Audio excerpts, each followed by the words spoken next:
go. 1, 2, 3, right. It's over. Duke advances to the national championship game. Some things are fated. In the end, they work out just the way they were meant to be.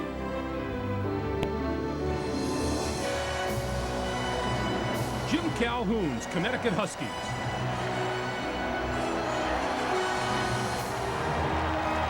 Mike Krzyzewski's Duke Blue Devils.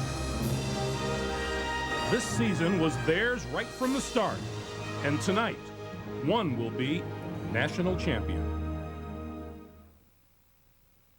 CBS Sports presentation. And the UConn Huskies, the only two teams who have been ranked #1 in the nation this season. And so it seems only fitting, perhaps predestined, that they should collide with one another tonight in the 63rd and final game of this year's NCAA tournament. Good evening, everyone. I'm Greg Gumbel. Welcome to Prelude to a Championship. Duke and UConn are set to tip off at 9:18 Eastern Time.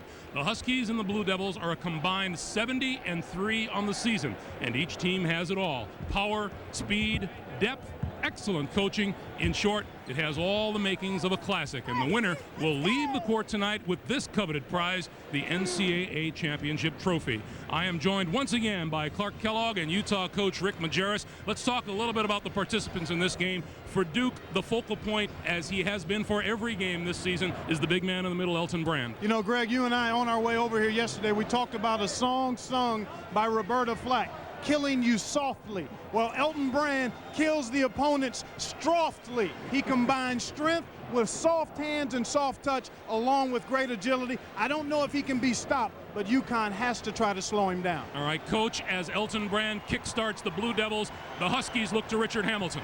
Hamilton has to work very hard to get his own shots, but his teammates have to help him as well by screens. Richard Hamilton must get fast break threes in transition.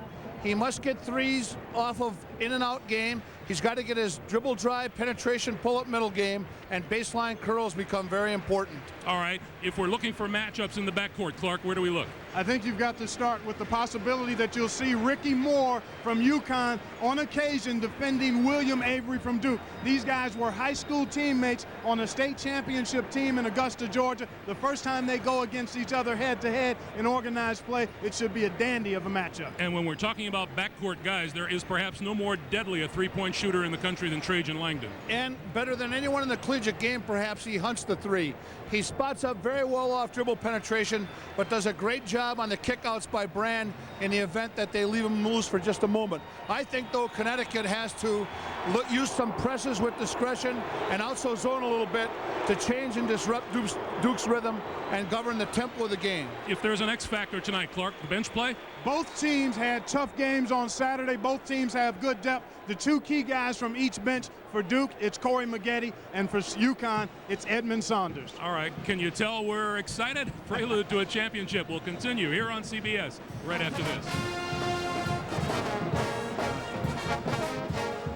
Nice place to host a tournament, St. Petersburg, Florida. The skyline here this evening, the weather is magnificent, as it has been all weekend long. And welcome back to Tropicana Field as we count down to Duke and UConn. A short while ago, Bonnie Bernstein caught up with Connecticut coach Jim Calhoun and his floor leader, Khalid El-Amin. All right, Coach, we always talk about how excited the players are when they come to a tournament, but look at you, 27 years coaching now. This is your first championship game. What's running through your head? Trying to still find ways to beat Duke. I think everybody's excited and looking forward to the opportunity. And I think Mike's kids probably feel the same way. I know our kids do. And I bet Mike Krzyzewski, even though he's won a couple, he'd probably like to win a third, and I know I'd like to win our first. Do you get butterflies like the players do? This is the toughest time, waiting, you know. But I think once they throw the ball up, then you coach like, I can't say like any other game, but the game itself is like any other game. All right, Nicola, there's been so much talk about defending Elton Brand inside, but you've got quite a task in dealing with William Avery. What's the strategy on him, and do you split duty with Ricky Moore? I think I do, but at the same time, they have a tough time matching up with us, too. So we're not really focusing much on them. They have a tough time defending us, and we plan to shock the world today. Great. Thanks a lot. Khalid El-Amin hoping to shock the world. As for the Blue Devils, Armin Katayan is standing by live with a report. Armin. Thanks, Greg. You know, one of the things that makes Duke so unique is instead of avoiding the idea of winning a national championship, they've actually embraced it. I got a chance a couple of days ago to spend some time in Durham, and when I was down there I noticed something that was really interesting in the locker room, taped on each of the lockers of the players. It was a little bracket of this tournament. What really caught my eye was the headline, not the words Final Four, instead the words Our Tournament. Well, if it's going to be Duke's tournament tonight, they're going to have to overcome the physical pounding they took from Michigan State. To do that, Mike Krzyzewski gave his team the day off yesterday. They didn't practice. In his words, he wanted to restore both their mind and their body. Back to you, Greg. All right, Armin, thank you. What kind of a game do you look for tonight, Coach? I believe the faster pace favors Duke. I don't agree with that at all. I think the only way UConn has a chance to win, full throttle, pedal to the metal for 40 minutes, and I think they can prevail. All right, gentlemen, as game time approaches, we'll return with more of Prelude to a Championship in just a moment.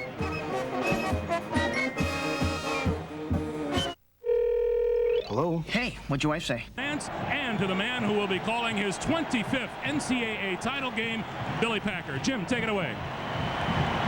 Well, the Huskies have arrived. Thank you, Greg. This is a night to celebrate. First off, for your milestone 25th championship game tonight, Billy. Congratulations. A lot of great years there, Jimmy. I'm telling you. And you know, in your 25 years, this is a rarity what we have tonight. The game we've been clamoring for all year. The two teams everyone wanted to see in the final. It so seldom works out that way. It really does, Jim. This is 1993 is the last time we had two #1 seeds go head-to-head. And think about it. Big East ACC, 1982, Georgetown, North Carolina. Will we take another one of those tonight? Oh, you better believe it. Let's talk about the Duke Blue Devils, the team everybody's talking about here. Well, you've got to start with Elton Brand on the inside. So many things that you may have to do defensively to stop him. Connecticut's going to try a lot of things, I'm sure. Here we see the aggressive Duke rebounding. They had to do this against Michigan State. Did it take too much out of them? We'll see early in this game. And then the unsung heroes of this tournament. Has been outstanding off the boards, offensively and defensively. And if you're going to start off with Connecticut, you got to think about Rip Hamilton. 24 a game in the NCAA tournament. Kevin Freeman, another one of those unsung guys, can rebound. He can score and he can defend. And when you start talking about defense, you're talking about the best defensive player so far in the NCAA tournament, Ricky Moore. Here he is on Scooney Penn. He has been the real stopper. What will he do? All right, Billy, what to look for in this game?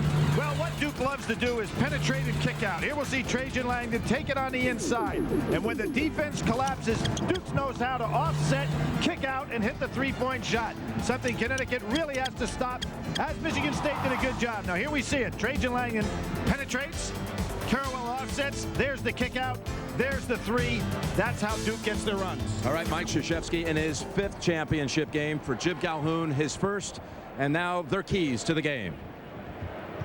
Well, I think for us, the offensive keys is to get fast break baskets. Now, with that said, we'd like tempo one way. We'd like it to be a downhill game, very simply for us, and an uphill game for Duke, because if we allow them to run, they're obviously the best scoring team in the country, and they're one of the most explosive teams I've seen in college basketball in the last decade. Adjusting will be one of the keys, not just with Elton, but how are they defending Langdon?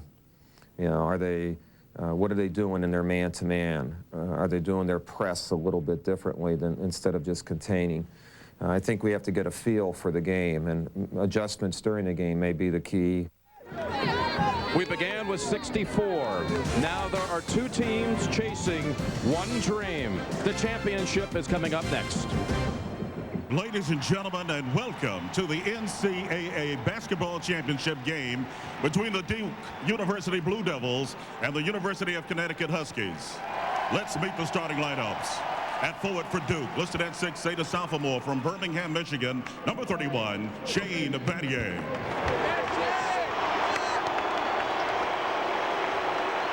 At forward for Connecticut, listed at 6'7", a junior from Springfield, Massachusetts, number 15, Kevin Freeman.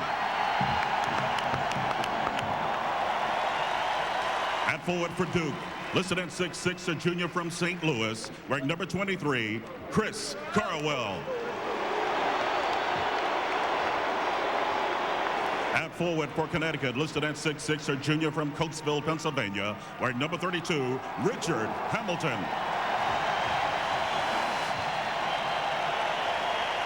At center for Duke, listed at 6'8", a sophomore from Peekskill, New York, number 42, Elton Brand.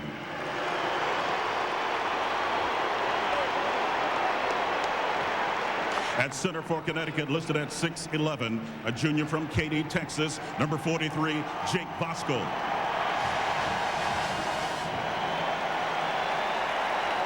At guard for Duke, listed at 6'3", a senior from Anchorage, Alaska, wearing number 21, Trajan Landon.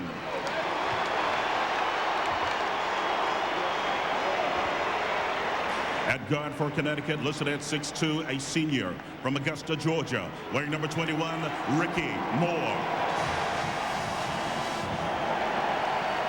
At guard for Duke, listed at 6'2", a sophomore, also from Augusta, Georgia, wearing number 5, William Avery. And at guard for Connecticut, listed at 5'10", a sophomore from Indianapolis, wearing number 42, Khalid El-Amin. The head coach for Duke is Mike Krzyzewski. And the head coach for Connecticut is Jim Calhoun. Jim Calhoun was named the Connecticut coach just 1 month after Coach K had taken his first Duke team to a Final Four back in 1986. Billy, the Packer points.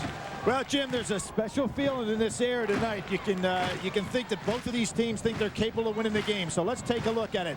Get ready, McGetty. We've had so many freshmen outstanding performances. Arnie Farron back in 44, Purvis Ellison in 86. I have a feeling this guy may be ready to step up tonight. Rip Cords, I'm talking about Rip Hamilton. He has been the scorer of this tournament. Night in, night out, comes up with not only great stats, but big shots. Trajan, and I'm talking about Duke's three-point shooting. They shoot very well, almost 40%, but Connecticut holds people to 28% from three. And Brand X, we're talking about what will Connecticut do with Elton Brand down on the low post. Jake Bosco has had foul problems. That could be of concern for Connecticut. For two players, an unbelievable road to the championship game. Off the same street, in fact. William Avery, 2 years the junior of Ricky Moore. They were raised on Hazel Street in Augusta, Georgia. Ricky the teacher, William always his pupil. William always wanting to wear Ricky's number. They won a state championship at Westside High School in Augusta back in 1995. Now they play for the national championship on different sides. A tournament that began as the most turbulent and tumultuous first 2 rounds ever has the two teams everyone wanted in the title game, and Duke has it first. It's Bosco down inside, playing against Brand by himself. Let's see what happens the first time Brand touches it. He's going to play him by himself. Here's the double team. And El-Amin came over to help out, but was on the line. So they're going to double up now when Brand gets it in the post. Now, what I think Jim Calhoun is going to do is let him play him face up, then double team from the weak side with forwards, as opposed to using his guards to double down. That means Battier has got to move his feet and get himself open. Connecticut goes with a matchup zone on the out-of-bounds play. 2-3. Avery with a 3. And the rebound chased down on the quarter by Brand.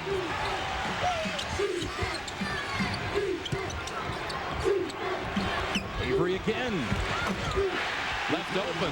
What happened there, Jim? Connecticut's in a 2-3 matchup, and they never were able to get adjusted on that long rebound. Bosco back in and falling for it, and a turnover on the first trip for the Huskies. Bosco had excellent position at time. Ricky Moore had to be a little bit more patient, and here comes Connecticut. They're not going to change their style. 2-2-1 full court pressure.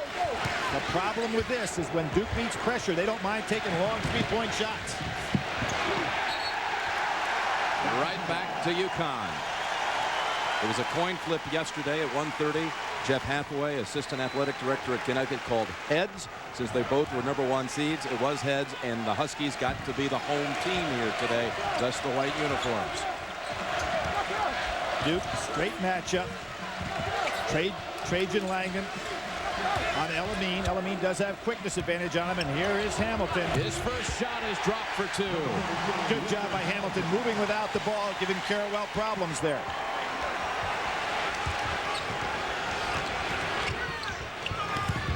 Langdon blocked by Freeman and saved at the last minute. Up off the hands of Ricky Moore. Duke ball. What a block by Freeman. It was a tremendous job by Freeman, but that's what Duke will do. If you press them, they're not afraid to take long three-point shots. That was a sensational defensive play. Brand got it on the inbounds pass, could not convert it. Nice job by Voskuhl. Voskuhl running ahead. El Ami takes the three, rattles out. Voskuhl tips it out to Hamilton. Good save by Big Jake. Excellent. 2 good plays by Voskuhl back to back. Duke has not trailed in this tournament for over 74 minutes, and Hamilton could have given UConn the quick lead. Here's where you have to pick up very quickly if you're Connecticut, because Duke likes to bring it down and put it up. Double up on Brand again, surveying now with Voskuhl on his back. Gives it up to Langdon. Oh, what a beautiful defensive play by Moore Got to a piece adjust of on the the hand. pump fake, but Yep. he made the foul. UConn in its first championship game. UCLA with the most titles, but tonight the Blue Devils with a win would tie North Carolina, their neighbor down Tobacco Road, with a third national championship. The first 2 coming back in '91 and '92. One of the things that Duke is so good at, Jim, is shooting free throws. But against Michigan State, they were 14 for 27. We're looking at a young man right here in his career in the Atlantic Coast Conference is #2 all time, next to the great Charlie Davis from Wake Forest University as the best foul shooter the league has ever had. Gets them both. He has struggled in this dome when you factor in the 2 games last year in the regional. And with 1 miss so far tonight, he is 7 for 26 inside Tropicana Field. What surprised me talking to him yesterday, this is the only dome he's ever played in his career. And outside they lose it, and Langdon has the steal. How about that? Elton Brand plays El Amin one-on-one from the outside. Avery drives. Freeman with a second block. Avery loves to take it down inside. It's kind of interesting. You know, you got to figure Ricky Moore was probably taller than Avery when they were sophomores and seniors in high school.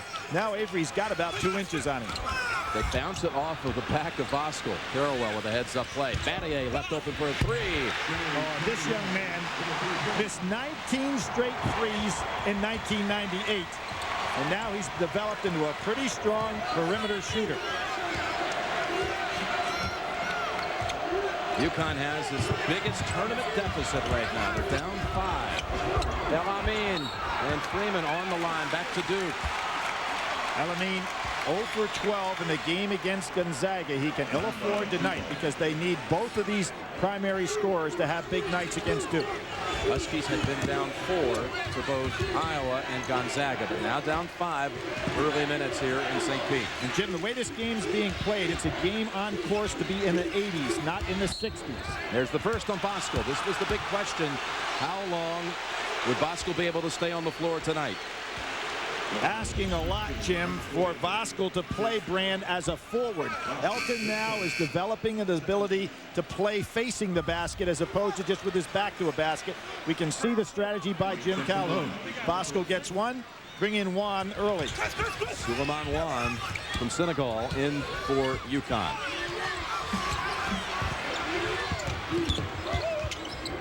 Avery working on El Amin, and he'll go to the line for 2. Duke, the champions of the East. You know, in Mike Krzyzewski's career, when he's been sent to the East Regional, his record 24-0. And storming through the East this time with a 30-point margin of victory, and then the 6-point victory factored in here lowers it to 25.2. Jim, remember Selection Sunday when everybody was talking about, will Connecticut be moved or will they put Duke in the South? You know, Mike Krzyzewski wanted Charlotte and he wanted the Meadowlands, and that's what he got. Well, they had earned it too during the season. Absolutely. You know, meritorious selection for them. And there's the Husky road through the West, which has become the preferred routing, if you will, from the Big East. The last 3 Big East teams to make the Final Four have all come, oddly enough, out of the West Regional. And 6 of their all-time 10 Final Four spots have come from the West for the Big East Conference. John Thompson used to love to go out there so he could isolate his team. Steps and takes away a 3. El Amin got in some foul trouble, if you remember, against Iowa, a game which he ended up with 21 points, but had to sit a lot of minutes there with foul trouble. There's a turnover. So a 7-0 run for the Blue Devils, and they can add to it. Best so far ineffective by Connecticut as far as turning anything over. He's given Duke some open looks. Traveling on Carrawell. Hamilton's pressure forced it. Good job there by Carrawell to come to the ball, but not much of a passing lane.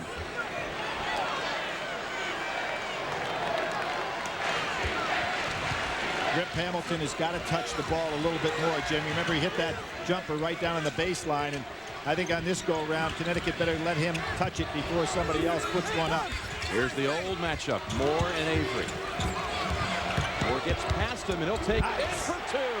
The senior teaches the sophomore. The teacher over the pupil on that play. Carrawell with a three. Brand tips on the floor. El Amin gets it ahead to Hamilton. What an effort. He'll challenge Langdon. And Rips turns around and rips the nets for two. But how about that recovery on the floor? Keeping the ball alive so it wasn't a turnover.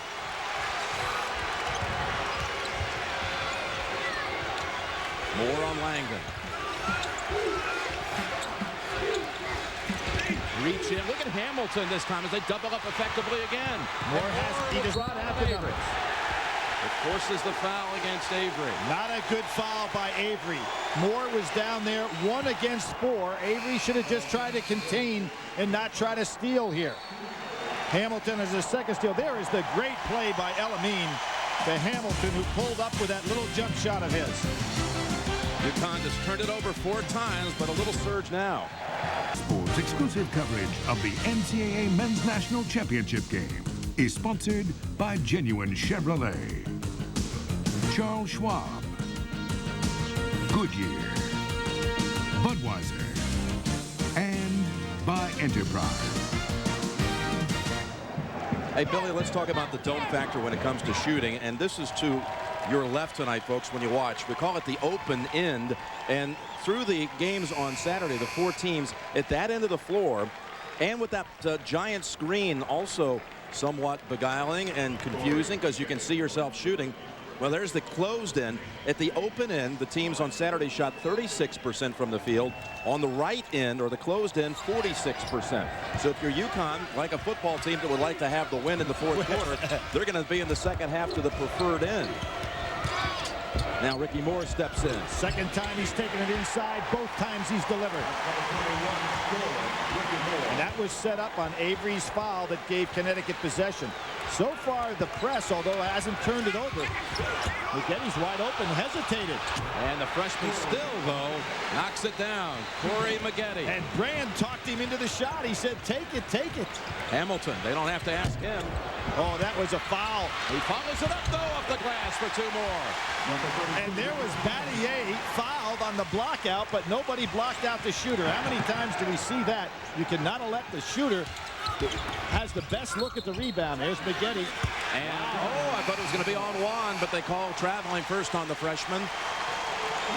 Albert Mooring in for UConn. Voskuhl will return. Look at some of this contact between the old friends from Hazel Street in Augusta. I guarantee you that wasn't the first time those two guys collided if they lived on the same street and played basketball on the playground every day. Well, they first met when Ricky was in the 2nd grade and Avery was in kindergarten. Connecticut with an opportunity to take the lead. Solid screens and switches. If Connecticut sees that's going to happen, they're going to isolate Moore on a guy like Battier. Get it back. Moore with a good fake. Take the jumper. And he's scoring tonight. 6 points for Ricky Moore. As a freshman and sophomore, before he became the point guard, there goes McGetty. And a blocked by Freeman. That's 3 already. Jim, Moore was considered an outstanding scorer, and that's what we thought he'd be till he assumed this role as a defender and point guard. Freeman, quick hands. Boy, Connecticut getting every loose ball on the floor. 3 seconds. 3-second violation. Well, the Huskies have taken the lead, and Duke trails for the first time in 78 minutes in this tournament. Boy, that is a tremendous play by Freeman. The 3rd big block he's made today. And you'd have to say 2 of the 3 really were baskets that Duke would have had. That block on the wide open shot by Trajan Langdon. Chris Burgess, the sophomore from Irvine, California, in.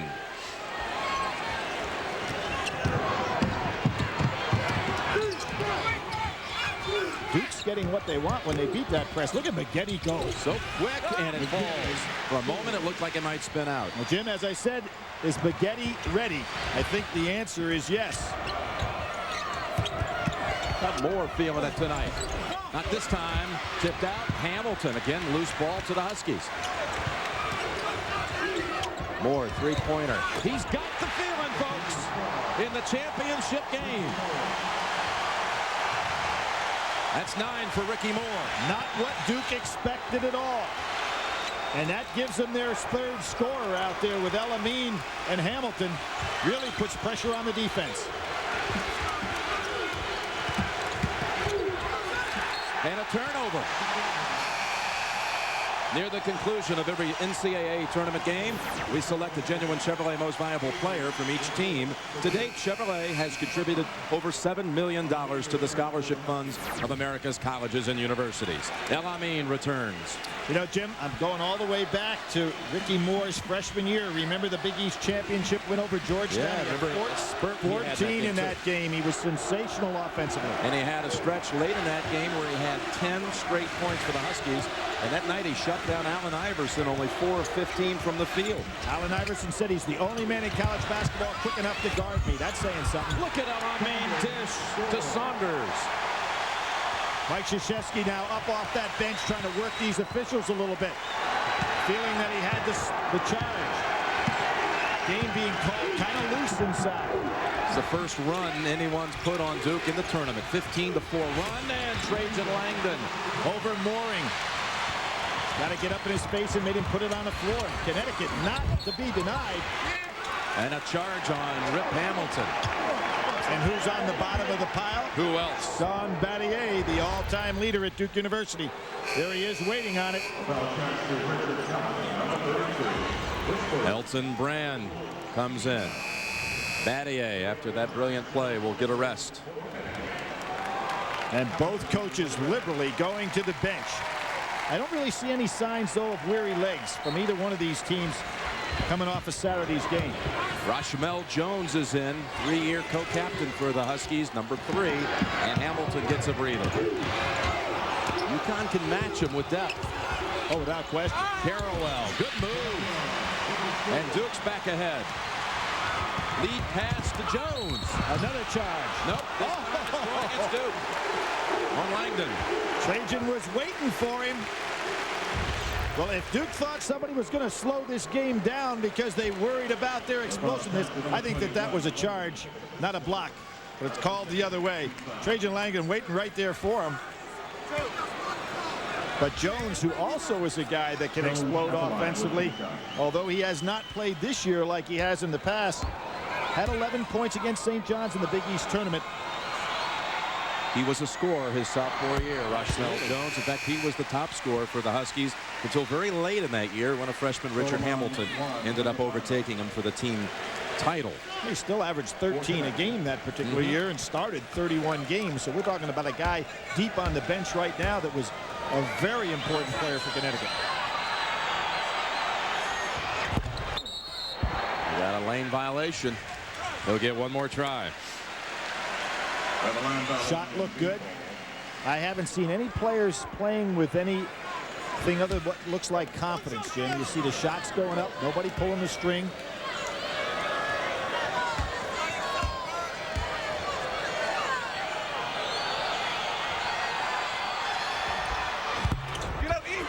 Well, can't get the second one to go. Elton Brand up with the 2 strong hands. Hands are so big and powerful. And they'll reset it. Now, what's interesting right there, I don't think Juan and Saunders knew which one was supposed to take Brand. They were both on him. Timeout on the floor. Ricky Moore with 9. The game's tied. Jim Nance and Billy Packer. We talked about Ricky Moore and what he can do defensively.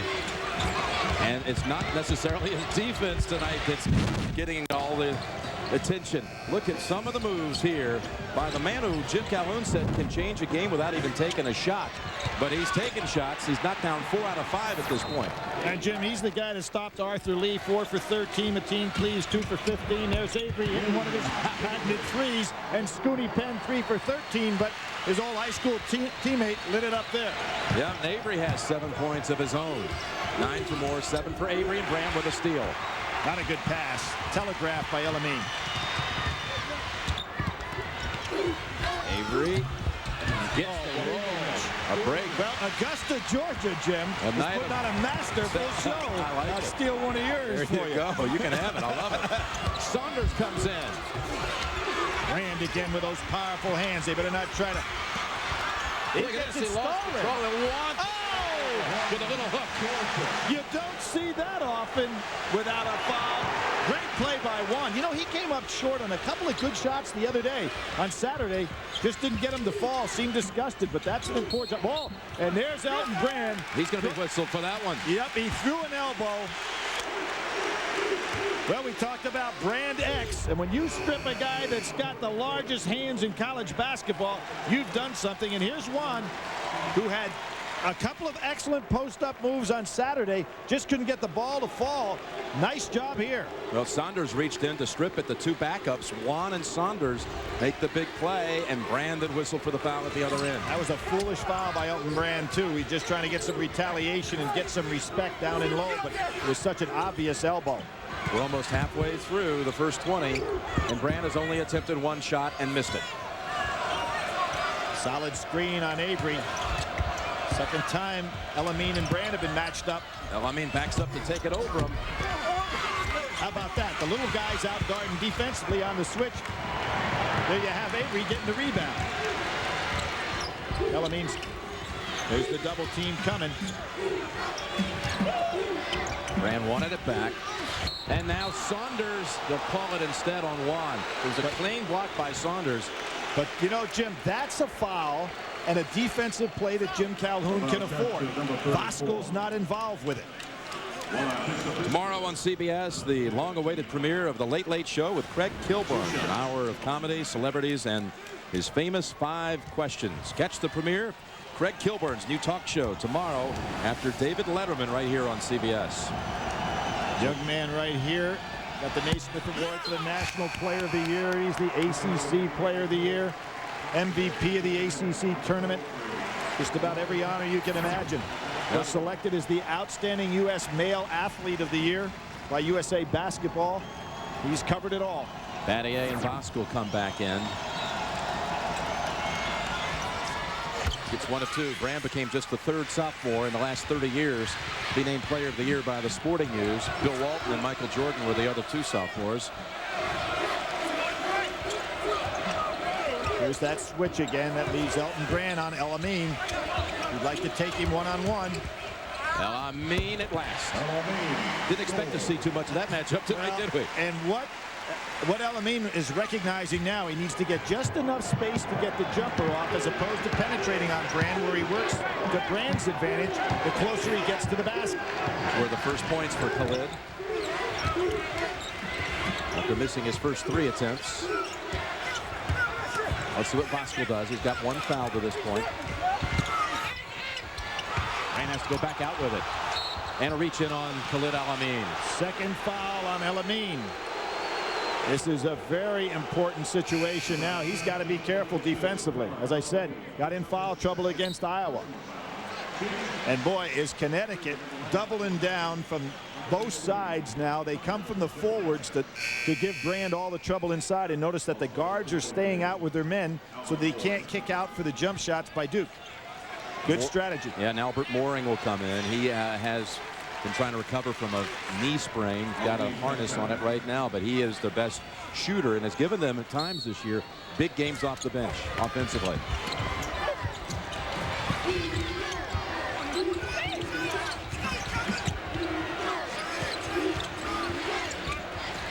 There's a screen down inside. There's that double up. Brand. Battier follows it up. And look, it's UConn underneath with Mooring. Now Elton Brand's going to start to get a little nervous here, and the fact is a great block. Hamilton has it swatted away. A flying Carrawell.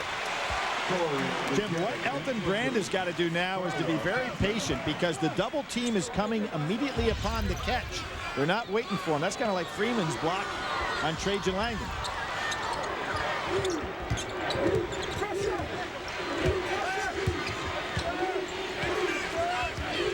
Ligeti now on Moore. Hamilton with 6 points. Give him 8. Too tall. shot right over the top of Avery. I said at the top, everyone's talking about Duke. Billy, we've heard it all week, like this was some kind of Duke Invitational. People underplaying. UConn as Bosco stuffs them. And the Huskies are looking to regain the lead. To the middle, Freeman in the lane. It puts it up. UConn back ahead. Taking it right to Duke. So far, you get the feeling Connecticut is more confident that they can handle Duke than Duke is of Connecticut. I think back to Madison Square Garden when I think of these two teams. Duke had to go to overtime to beat St. John's. Connecticut in the Garden, the Big East tournament, blew St. John's out of there. Brand on the offensive glass for the putback, his first field goal. It took him 12.5 minutes. Ricky Moore quickly fades away, and Ricky Moore continues to sizzle. And shakes his head like they're not going to stop me tonight. And you look into his eyes and you believe him. Well, when you know what he's going to give you on the defensive end, and then he comes through like this in the offensive end. But again, he wants to penetrate on every move, doesn't he? Look at that move to quickly square up in midair. I think he's going to have to be the guy for Duke to offset some of this play by Ricky Moore offensively. Bosco ought to find himself somebody a guard. Good look at Moore go to the hole. Lost the handle. Oh, this is incredible. More and more. It's looking like UConn can stay with the Blue Devils till the very end. Sensational play on his part. Look at Bosco pushing down inside on Elton Brand. Here comes the trap. There's McGetty, Billy. Blocked. Up ahead, Hamilton. And look at the pickoff by Avery's open for the three. Trajan waited too long. Got stuck underneath, drove too far. Another man left early for UConn. Battier's foul may have prevented an easy two. Trajan Langdon did not make a good decision at all there. He had William Avery on the wing. Here's Ricky Moore going down inside. Lost the handle and still made it. UConn leads by 2. Elton Brand, the player of the year. 3 points, 5 rebounds thus far. Jim, well-conceived defensive plan by Connecticut. What they're doing as the ball is passed, they're double teaming. They don't wait until he gets the ball and then come. They're coming on the pass. Brand has got to understand as soon as he touches the ball, he's going to have to throw the ball opposite from where it came because that's where the defense is coming from. Field goal percentages and the Huskies at that open end we talked about. Just undaunted, 61% to this point. Jim, when you're locking in as a player, you don't even see what's behind the basket. I know the stats may go against me on what I just said, but a great shooter sees his target on the rim or inside that hoop. But Billy, you have, and we have seen, and many times with Final Four, great shooters get confounded by playing in dome. Oh, I don't agree. There are great shooting parks, just like great hitters parks in baseball. Overplaying by Carrawell. Freeman recognized it, goes right on by. Freeman, and it's going the other way. For a complete wrap-up of the men's basketball championship, in-depth stats, recaps and more, go to cbs.sportsline.com or on America Online, enter keyword CBS Sportsline. Jim, one of the things you have to do as a coach is scout officials during a game. We have one official here who is not going to call the charge. So therefore, you shouldn't go ahead and try to draw those charges inside. He's just not going to call it. Brand off the good feed from Avery. Nice job by Avery in the air making that decision. Got the 6th tie of the game. 5 lead changes so far.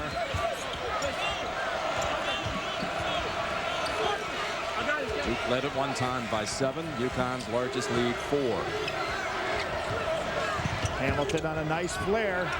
Outside 3, too strong. All Duke in the area, and they out-battled themselves for it. Well, now look at that. Duke players arguing back and forth. Not a good sign for Duke. A little frustration there. McGetty and Langdon didn't talk. Knocked the ball out of bounds in what should have been an easy rebound for them. You really see some frustration in the eyes of the team that Jim was supposed to be coronated here, as opposed to winning this tournament. How many times this week were you asked your opinion about how could anyone play with Duke? And as though this was a foregone conclusion that the Blue Devils would win the championship. I agree, Jimmy. You've got to win this as a one-and-done deal. Connecticut was #1 in the nation more weeks than was Duke. So it's not like this team has to make any excuses why they're here. Mooring puts it up with the left hand. And Connecticut is getting very good distribution with their scoring. Getty dangerous here. Hamilton not strong enough to guard him. Garrowell slices to the hole. And Juan got a piece of the hand. Well, we lost 2 Big Ten teams here in the semifinals on Saturday. UConn's first visit to the championship game, mentioned for Coach K, it's his 5th final in the 90s, with wins over Kansas and, of course, the win over the Fab Five of Michigan, defeated in the 90s in championship games by UNLV and Arkansas. Jim, just think about it. 1964, Connecticut had a chance to go to a Final Four. Team in their way, Duke University. 1990, remember that? It was Jim Calhoun's first NCAA That's team. right. Christian Laettner knocked them out of it. 1991, although it wasn't the regional final, Duke again stopped Connecticut's march towards the Final Four. So they've been in their way on 3 important occasions. We have another tie. Now the ball in the hands of the man that's been the man in this first half, Ricky Moore. Nice backdoor cut. Jones. Get it back. A lot of experience out there in Rushmell Jones. Hamilton looking for a solid screen up top. Freeman's out there to set it. Switch off Maggette. Trying to recover, but Hamilton's free. Somehow it spins out. And Jones there to get the rebound. Hamilton will drive right back. Fade away. Oh, 2 of them look like they would fall. They are not calling the charge. Players need to recognize that, as do coaches. And a charge. There you go. Just as I say it, they finally call one. Timmy Higgins calls that one. Here you see the reverse dribble. Now, a player on defense has got to have both feet planted before contact is made, or it's a foul on the defense. You take a look at that one.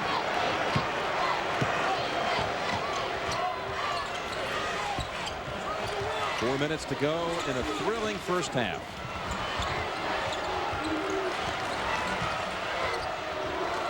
Hey, Jim Calhoun getting these seniors, Jones and Moore, playing solid basketball. Right there, Rushmell Jones, as you call it. They've been there before, played in a hard-nosed Big East, and Jones looks like he belongs out here. It's not a sub just trying to steal some minutes. Maggette thought he could take Freeman. Freeman was right there, though. Fade away up high, and Ricky Moore chases it down. They had 2 men on Brand again. And sandwich Brand in there. Ricky just too quick for him. But it was Ricky Moore on Saturday who led the Huskies in rebounding against Ohio State with 8. They say you can see it in the eyes. That's what Coach K was talking about. Juan didn't agree with that, but he'll agree with the score. Star of LA Doctors, a show normally on Monday nights, but not on championship night. He's a basketball fan and graduate of the University of Pennsylvania. Talk about stars in the crowd here tonight. Here's Jim, there are 2 legends right there, General Schwarzkopf and, of course, the great John Wooden, the Wizard. Hey, look who's in front of him. How about this guy? You talk about stopping some people. There's a fastball. The Rockets here. Got the Rocket, the Wizard, and the General. Could have some good defensive strategy coming from the stands, I would think, tonight.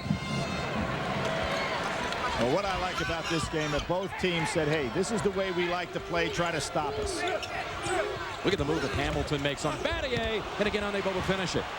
He's had 3 close-in shots that have been off the rim. Duke's got something going here, but they don't get their patented 3 off on the semi-break.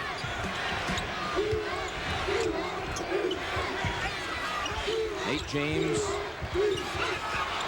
almost lost it. Again, they're not able to get the ball to Brand where he can score without the double team coming from the weak side. 7 on the shot clock, out to Carrawell. Battier knows the timing here. Launches Ricky Moore underneath and taken away by Jones. Looked like James might have it for Duke. Time after time, Connecticut has ripped the ball out of Duke's hands. The ultimate one, obviously, when Brand lost it. Tough pass. Gave it away. Carrawell driving. Spins out. I thought Jones had the foul to stop him. And a turnover at the other end. Ricky Moore very tired, Jim. He couldn't get back down court. Coming up, Pennzoil at the half. Greg Gumbel, Clark Kellogg, and Coach Rick Majerus with complete first half analysis, all coming up on Pennzoil at the half. El Amin has been out with those 2 fouls quite a bit here in that first half. Exactly. They would have wanted to substitute. There is the play. Oh, and another missed layup. Duke just can't get it to fall inside. First Carrawell, that time Battier. That was a good job by Brand recognizing the double team. Ricky Moore is really tired. He's put on quite a show here in this first half.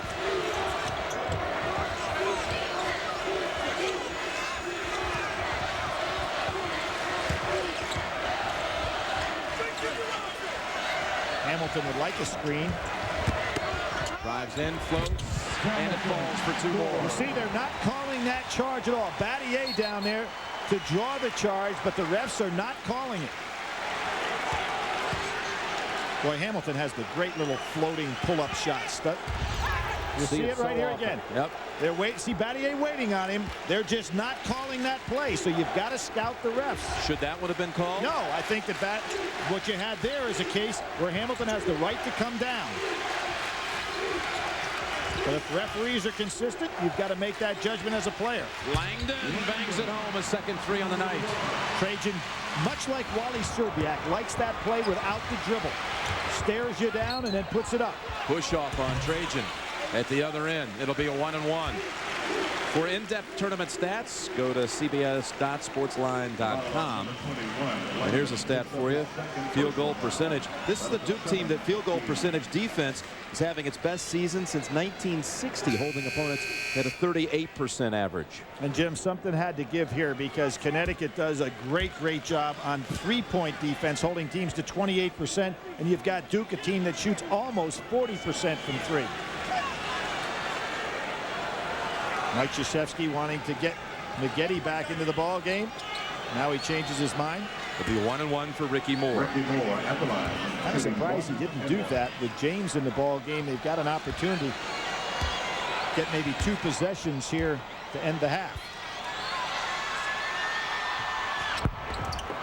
Freeman, though, comes into the lane to strip it away.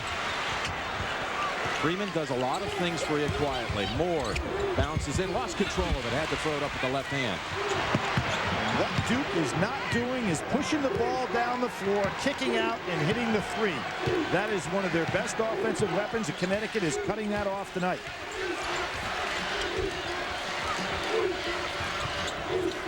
Look at how far they're pushing Elton Brand out. Bosco able to play this first half with 1 foul. Final 25 seconds, though. Langdon, and 1. A 3 and a 1, right? Or did he get a 2? Was his foot on the line? He's given it a 3. We're calling it a 3. And what Trajan Langdon did there, that just took nerves of steel because he's being guarded by a great defender. He looks him down, as I said, much as we saw Wally Serbiak do in the great performances that he's had in this tournament. Trajan has the foot inside the line and then back of the line. Good call. He gets an opportunity to go to the foul line as well. Second on Moore, and his fatigue here really showing with the missed 1-and-1, a turnover earlier, and the foul on that play. You know what took a lot out of him, Jim? Chasing down Carrawell along with Jones, and he would just wore out. Maggette back. And Duke leads by 3. Jim Calhoun, he will tell you this is his 28th Final Four. Just so happens the first 27 he didn't come with his guys. Well, how about it? They went more than any other team in the NCAA. Went 20 years in the NCAA tournaments without ever getting to a Final Four. Now that falls on Brigham Young with 18 and Missouri with 17. The first time Jim Calhoun took UConn to the tournament was 1990, and they were just seconds away from, in that first trip into the tournament under Calhoun, they were going to go to the Final Four. Just 2.6 seconds to defend against Duke. This Watch that man right there. Back to Leitner. And Duke ends the dream, and Mike Krzyzewski's team would go on playing the championship game against UNLV. And remember, of course, Scotty Burrell, the pass to take Georgia. And there is Christian Leitner right there hiding inside. You love to see the alumni that come back for a night like this. The likes of Grant Hill, Mark Allery here also, on and on and on. The G-Man, Jaminski. Capel. Final 8 seconds now. A 3 to tie at the half. They'll go inside for the 2. Freeman hit from behind. Ball on the floor. And a whistle on Duke with 1.7 seconds to go. That looks like it's going to put Hamilton on the line. And Jim, when you talk about Christian Laettner, I think other than Kareem Jabbar, Lou Alcindor at the time, who I think had the greatest collegiate career of any player. He was 3 times most outstanding player of this tournament, 3 national championships. I think Christian Laettner had the second best collegiate career of any player in college history. He was amazing. And he's checking it out here at last call. And Jones will come in. El Amin, they don't want any silly third foul on El Amin, so he's out. And there's Hill, Grant Hill. Not a bad player himself at Duke University. Who will ever forget that play he made against Kansas? 91 final. Absolutely. Hamilton at the line. A 1-and-1. One more. Big foul. 1.7 seconds, Jim, left there. We saw that clip of the 90 regional final, and people kept waiting. The visits to the final 8 3 times falling before making it this year. Hamilton, not the second time. They keep rolling off the rim for him, and that'll bring us to the half. Well, Connecticut's behind, but they are 9-0 with their trail at halftime. Isn't that amazing? Duke, a terrific comeback to take the lead again. 9-0 when trailing at the half. Their biggest deficit on the season, 5 points. This time it's only 2. Jim Calhoun, again, it's been somewhat of a marathon for some Husky fans to make it here to the Final Four, now to the championship, and he's running marathons, completing both New York and Boston marathons. Let's go over to Armin Katayan. Armin? Thanks, Jim. I'm standing with Quinn Snyder, standing in for a slightly suspicious Mike Krzyzewski. Quinn, your reaction to the first half, they gave you everything you wanted, then some, and what has to happen in the second? Well, we're not defending. They're doing a great job of pushing it up and getting us back on the heels, and we're not there. They're going by us. They're driving us. We're not taking charges. Trajan was really big for us, you know, with his shots, and we haven't solved the double team yet. They're doubling down on Elton, and that's giving us some trouble too. But the main thing is we're not guarding. All right, thanks a lot, Quinn. Jim? All right, Armin. Duke has won 32 straight games, but needing one more for the championship. That's the end of the first half. Duke 39, Connecticut 37, and CBS Sports exclusive coverage of the NCAA basketball championship continues after this message.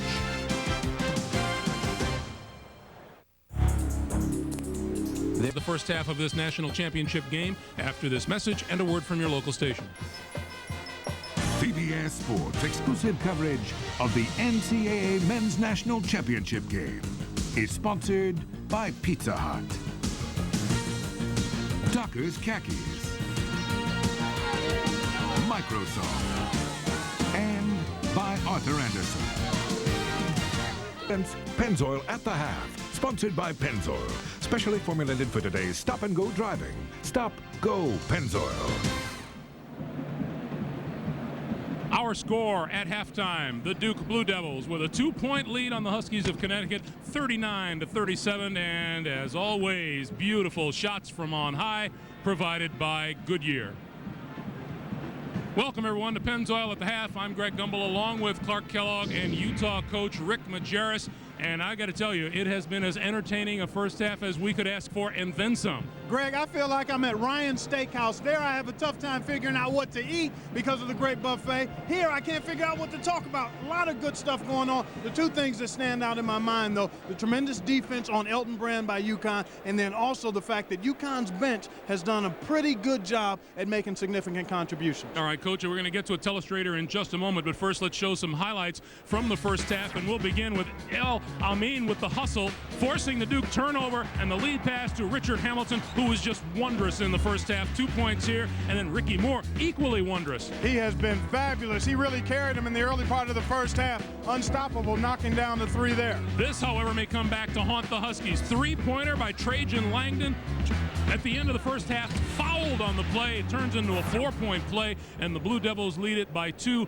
at halftime. What did you see out there, Coach? Well, Langdon must be made to be dribbled to a shot, and Connecticut is doing a great job of after the score, that's their best fast break. Duke must get back in conversion, even more so after a score, and I think the pick and roll could cause problems for them late in the game. Here's the best thing, though, UConn is doing. They're doing a terrific job on the air time of the ball. Let's watch 4 Connecticut players collapse there's always at least 2, if not 3. The ball's being reversed here, fed into Brand. Here we see him traveling on the air time of the ball. All heads are turned. All attention is given to Brand to make sure the ball is kicked out by him. Here he kicks it out to Avery, and Avery does a real good job of reattacking, but credit Connecticut with not being beaten by Eldon Brand in the post. That's their game plan. No points in the paint by Brand. Okay, who needs to make what adjustment in the second half, Clark? I really think to get Elton off, maybe they try to step him away from the basket so he can play facing the goal and see that double team, make his move quicker, or get it across court with the diagonal pass for an open shot. All right, gentlemen, this reminder: for a complete wrap-up of the men's basketball championship with in-depth stats and analysis, log on to cbs.sportsline.com or on America Online, enter the keyword CBS Sportsline. Coming up, Duke or Connecticut is 20 minutes away from a national championship. Jim Nance and Billy Packer will have the second half of action for you when we continue live from Tropicana Field in St. Petersburg. Elton Brand just 5 points on 2 of 4 shooting in the first half. Is there a big time for the big man in store in the second half? Pennzoil at the Half has been sponsored by Pennzoil, specially formulated for today's stop-and-go driving. Stop, go, Pennzoil. It knows 2 speeds. Look at this. Huskies better field goal percentage, out-rebounding the Devils, and more points in the paint, but the Blue Devils lead by 2 at halftime. And we'll return to St. Petersburg after this message and a word from your local station. You're watching CBS Sports exclusive coverage of the NCAA Basketball Championship. Pops for the Huskies. Pepsi One presents the Virtual Playbook. Jim, great adjustments that we're going to see here by Connecticut. When they see the overplays by Duke, they've been going back to court, backdoor beautifully. Here we see Ricky Moore take advantage of the overplay. Good passing lane. He cuts backdoor, pass right on the mark.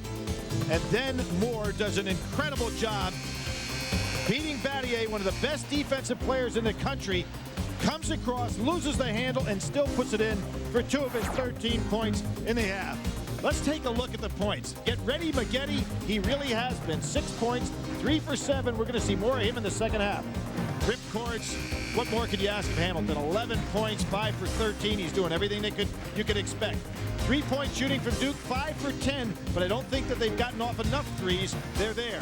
Brand X, 5 points. Jake Bosco, only 1 foul. I'd have to say the key to the first half, a great job by Connecticut in their deployment defensively. Here's Bosco doing exactly what he has to do. Move Brand off the positions that he likes to be in the low post, and then double anytime that ball is on the way in. First possession, second half, belongs to UConn. Again, 9-0 when trailing at the half this year. Down 2 as they begin the second stanza. And El Amin played less than 10 minutes in that first half. Moore saves it to Bosco. You feel like El Amin could break out in this half, and he hits the opening jumper to tie it at 39. That's the second time he's recognized that Brand gets on him, and instead of trying to take it to Brand, he pulls away, gets space, puts up his jumper. Didn't play much in that first half because of 2 fouls. Second one came with 9 minutes to go in the half, and then he sat. Here's Langdon, and Langdon is warming up. The extra pass by Duke University set that up. That's what they've got to do. Get open from the outside by passing quickly after the ball goes inside. El Amin, not this time, but he gets it back. And again. One more time and a foul first. Let's go over to Bonnie Bernstein. Bonnie? Well, Jim, that Langdon 3 was exactly what Jim Calhoun was talking to his UConn team about in the locker room. He said his team cannot give up the 3. He wants to see them get back quicker on defense, but basically he told them to just keep on keeping on, Jim. They allowed Duke to make 5 out of 10 threes in that first half. That's the second foul on Carrawell. Hamilton to Bosco, and he puts it up and in. Good job by Hamilton to recognize that somebody was going to pick him up in the baseline. Made the easy dish. Bosco's first points of the night. We have our 9th tie of the championship game. Langdon, he is so hot right now. Again, Jim, every jumper he's made without a dribble. He's staring down the defender and then going right over the top of him. Right over El Amin that time, and we might see more shifting over here before too long. We had the angle, Billy. You could tell the minute it left his hand, it was going in. Hamilton dancing that line. Moore will come back out with it. Good judgment by Ricky Moore. The shot wasn't there that he wanted.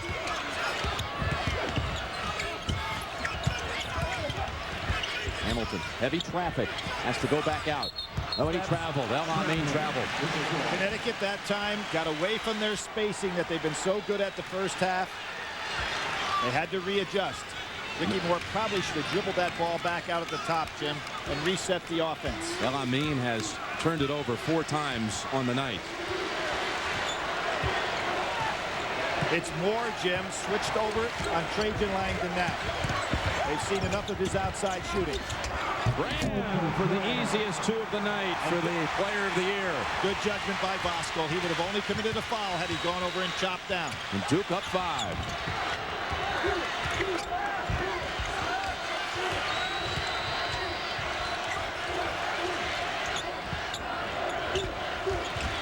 Into Freeman. Freeman for 2. Freeman was recruited by Duke. He was saying yesterday he would have gone there, but then he got word that they took Nate James over him instead. Freeman, who played his last year of high school ball with Tim Thomas on the Patterson Catholic in New Jersey. There's a foul on El-Amin. And that's the 3rd one, Billy. Jim, that was incredibly unlucky and a great smart play by Trajan Langdon. El-Amin had his hand out. Trajan Langdon actually put his forehead into El-Amin's hand, and that's what created the foul. An unusual foul. You're going to see something right here you don't see often. Trajan Langdon seeing the hand out in front. Now watch this. He'll put his forehead right into the hand, and that creates the foul. It wasn't the hand that went to the head. It was the head that went to the hand. Like he was taking his temperature, and believe me, Langdon is red hot. Langdon has scored 12 of Duke's last 14. And here's where Hamilton is so dangerous. He's got the dribble alive. Good job by Carrawell. Stuck over to Moore. A break. He'll work on his Augusta Powell here. Jumper over him. Not this time. Carrawell clears. Boy, how often do we see Carrawell and Freeman come in and slash for rebounds? Carrawell to Battier. The assist to Chris Carrawell. What happened right there? Everybody in Connecticut's team anticipated that pass was going to go to Brand. So on the anticipation, they go for the double on Brand. Battier moves without the ball. First time I've seen any hesitancy by Connecticut so far tonight. A dunk by Battier, a dunk by Brand, and the Duke baskets coming much easier than they did in the first half. Mooring guns it in for 2. Yeah, one thing you can say about this bench for Connecticut, they have gotten good distribution with points by a lot of guys tonight. It's tough to go ahead and establish a pattern if you're Duke. Carrawell jump. Tipped out into the arms of Battier, and he bangs bodies with Mooring. He'll head to the line.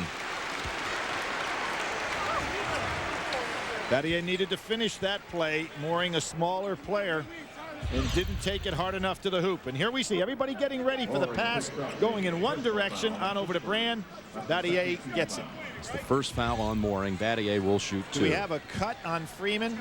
You know, this is almost always the case. You get a cut, the guy has to go over to get it fixed to come out of the ball game. I think that's the case. Here comes the trainer. That's what it is. Oh, they'll pause the play for a moment. I mentioned a moment ago, Freeman played with Tim Thomas, who ended up playing only 1 year at Villanova. He was the player everyone in America wanted. He ends up playing on only 1 year, and look who is the guy that's really made major contributions in college basketball. Talk about how you recruit a player today. This kid's been a part of more than 80 wins at Connecticut.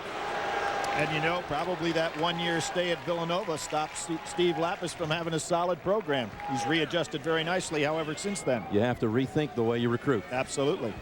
Kevin Freeman, a political science major who hopes to one day go into politics. Now, this is interesting. Freeman had the blood on his jersey, but it's Battier is the one that's bleeding. So during this entire process, they actually were administering the wrong man. Now Battier's going to have to go down there and be administered.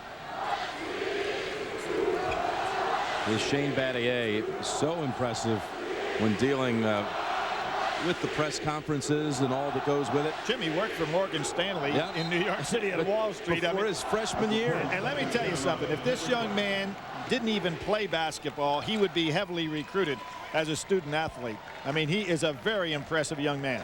He said he grew up a Michigan fan, loved the Fab Five, Battier. Grew up in Birmingham, Michigan. Hated Duke, didn't like Grant Hill, Christian Laettner, Coach K. But when they called to recruit him, he said, I realized that's the way ball should be played.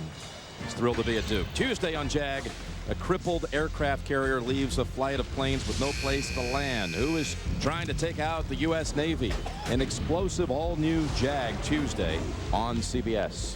And Jim, you talk about Kevin Freeman. We've seen him game in, game out throughout his career.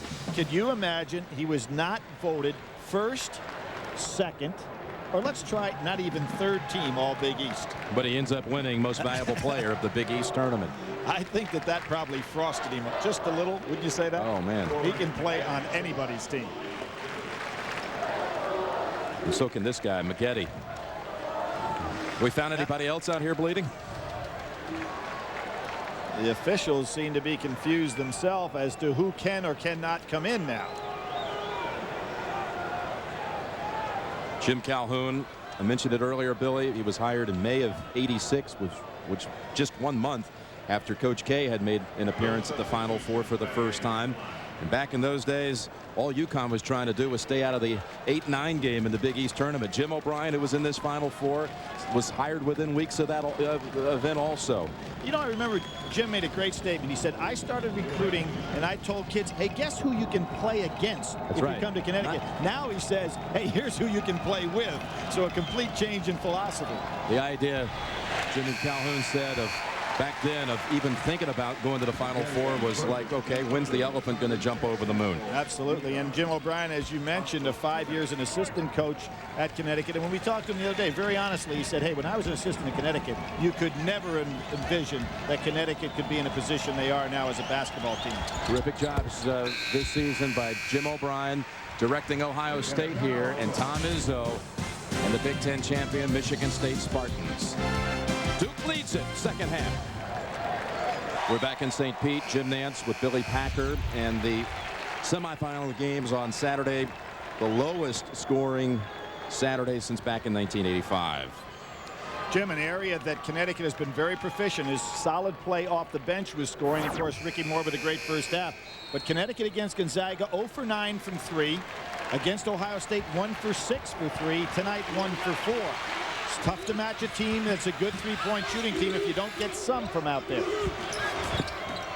Only 1 out of 4 from 3 tonight. Now it's Maggette going up against Hamilton. Mooring, here's a 3. Just when you call for it, Freeman battles for the rebound. Strong for Battier. How about that? One arm with the rebound, one with the push-off. Jim Calhoun compared him to another former Final Four player, Richard Scott of Kansas, doing more than you expect out of a 6'6 player. It's a clear out for Maggette. Doesn't take advantage of it. He's too far away from the basket. With a little more experience, he'd know what to do there. Avery way outside. Push. That's going against Duke. He's going to call the push from across court. Going to be on Maggette. Fourth offensive rebound of the night by Freeman. How about that? He grabs it with one hand, holding him off with the other. Return versus is out. This is some rebounding effort right here by Freeman. Elton Brand on the floor. Duke by 2.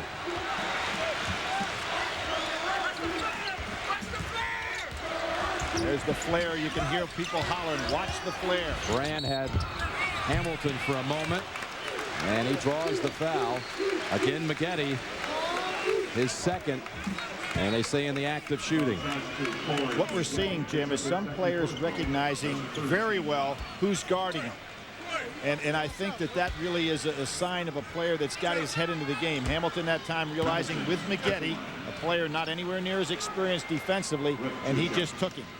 Maggette on the other end of the floor, not recognizing the side was cleared out, should have been closer to the basket and could have taken Hamilton to the basket. The difference between a freshman and a junior. Hamilton's first point of the second half, the first team All-America. Big East co-player of the year with Tim James of Miami, but that's 2 years he's been the player of the year in the Big East. The only other players to win it multiple years, Chris Mullin and Patrick Ewing. How about the first year that he won it? He wasn't even preseason all-conference. Ended up being player of the year in the conference. Ties the game at 49. Our 10th tie. And Duke has not solved the problem as how do you get Elton Brand the ball where he can be a scoring force. Juan just pushing him out of the area he wants to score from. Inside the Brand, and had the chippy, but was fouled. He'll shoot 2. And you can see Connecticut saying we can use, between Saunders and Juan, we can use 10 fouls and keep Voskuhl fresh. Elton Brand from Peekskill, New York, a sophomore. His sophomore year in high school at Peekskill High School, playing for the Red Devils, now playing for the Blue Devils. He won a state championship, and in the quarterfinals, his Peekskill team beat a guy we also caught up with in this tournament named Wally Zerbiak. And his mother is here, Daisy. She was an outstanding player, athlete at North Tarrytown High School. Jim, not too far from where he lives. And you know who was the greatest coach ever at North Tarrytown High School? Guy by the name of Tony Packer, my father. Wow. How about that? Later, a coach at Lehigh University. Your dad. There's a double team on Juan. Why? Juan, how about that? Delivers. You know, that young man deserves a lot of credit. He worked so hard in practice this week, had good practices, but just didn't get anything to drop for him on Saturday. Today, he's put up 2 outstanding shots inside, and they were there. Rebound tipped around, back out to Avery. Wow. Battier. Quickly. And Hamilton. Nice block out by Hamilton. And he wants to run. And shoot. There it is, and the lead. Great job by Hamilton pushing the ball down the floor. Duke is really out of sync offensively half court because they have not been able to get the ball to Brand consistently. The 7th lead change of the championship. And Juan is pushing, he's pushing, he's pushing, and keeping Brand off the blocks down low. Langdon drives in to tie it back. Trajan Langdon, the 5th-year senior, came to Duke without a scholarship because he was a baseball pro. The man who, along with Wojciechowski, finished his career a year ago. Coach K credits for being the bridge from back in the early 90s, from the championship teams to now, back to the elite status. And Hamilton is now back to his scoring ways. He's got 16, including 5 in the last minute. He's sensing, Jim, that nobody out there can guard him. And that's saying something because Carrawell's a great defender. Over the back on Juan. But that's all right. Jim Calhoun can live with that. Billy, you're right. You can just see Hamilton the last couple times down the floor. There's no doubt he's going to shoot it. No, he's saying, you know, you have nobody out here that can stop me. And Juan sits down. Voskuhl comes back in. Voskuhl had committed a foul every 5 minutes of play so far in the NCAA tournament. You can see how wisely Jim Calhoun's using him tonight. Only 1 tonight. 1 foul. Almost stolen by El-Amin. Avery left open. Well, you don't give him that many good looks. And the loose ball into the arms of Voskuhl. And here's the numbers again. Saunders is open. On the wing, Mooring will drive in. And bangs it home, and a block on Avery. A chance for a 3-point play.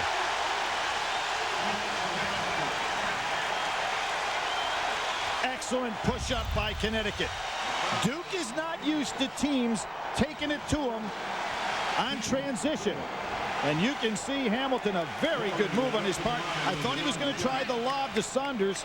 Instead, he decided to go over to Mooring. And, Jim, this young man is an explosive offensive player. Only that knee injury has handicapped him down the stretch in ball games. The 6'3" sophomore from Preston, Maryland, Albert Mooring.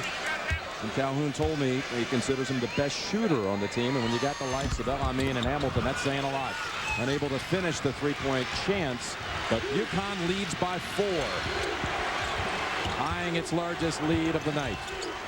Now it's Voskuhl trying to push Brand off the blocks and get him a step or 2 away from where he'd like to be. Langdon, what a pass. Brand unable to slam it home, but he'll go back to the line. They're just not giving him any opportunity to get an easy basket. Now what Trajan Langdon, and give him a lot of credit here. He realizes how Brand's being defended, So now he's going to penetrate and try to get the ball inside after some switches come over there. And there is the cheap foul, but it prevents Brand from getting the easy put down, puts him on the line where he's nowhere near as proficient. Look at the eyes of Langdon. Coach K said this week, the best way, and this is his 8th Final Four as a coach, Mike said the best way to see this Final Four festival is through the eyes of a player. Better perspective. It's more exciting when you look at it this way. And he said in St. Pete, I'm going to look at this Final Four through the eyes of Trajan Langdon. You know, it's interesting. Mike Krzyzewski struggled at Duke University. Was hired the same year Jimmy Valvano was. By the time '83 rolled along and Valvano had won a national championship, Krzyzewski's coming off 2 losing seasons. People are saying, why in the world did they hire this guy? But you know the man, Tom Butters, had the guts to hire him and stay with him. And now he's got the guy that everybody would love to have as coach. One of the classiest administrators you'll ever want to know, or gentlemen for that point. Connecticut again taking the ball right at Duke. Duke showing some signs of frustration. Amin quickly drawing that foul at the other end. And kind of a gutsy move for Amin to go inside there with 3 fouls. It was Khalid who early in the year was trying to describe his team. He'll shoot 2 fouls here. Only 4 points thus far tonight, but that can change in a hurry. Because he was trying to say that his Huskies have tremendous spurtability. And that left Coach Calhoun kind of confused. He thought it was talking to Clark Kellogg. And Khalid said, I got that from Mr. Kellogg. And there we have Connecticut now 4 of 9 from the line. Remember the great NCAA tournament he had last year? He had 93 points in 4 games.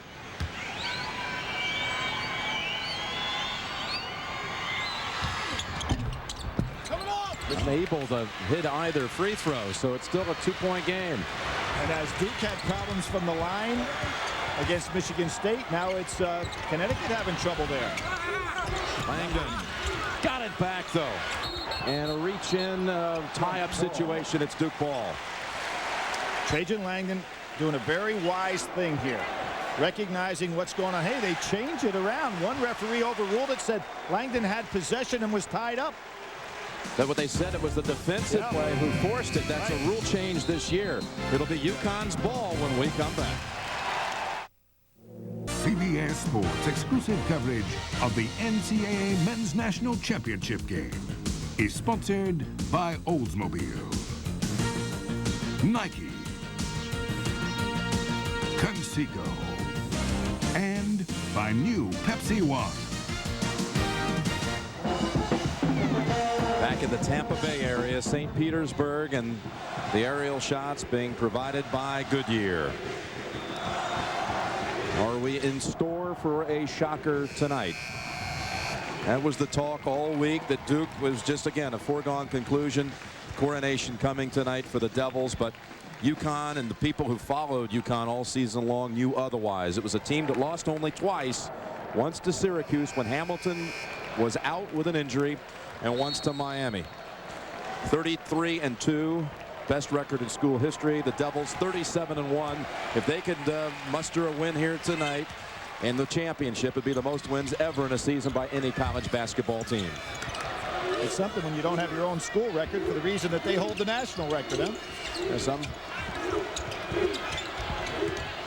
Voskuhl had it back. And there is Khalid El-Amin. And meanwhile, in stores, talking about in store for a shocker. Look at the celebration back on campus in Stores, Connecticut. No double team this time. Brandon. No. Brand in and back to the line for one more. Jim, that was the first time tonight, to my memory, that the ball went inside to Brand and Connecticut did not double from any area. When they did this isolated Brand on Voskuhl, and look at what happens. So Jim Calhoun changing up his defensive strategy.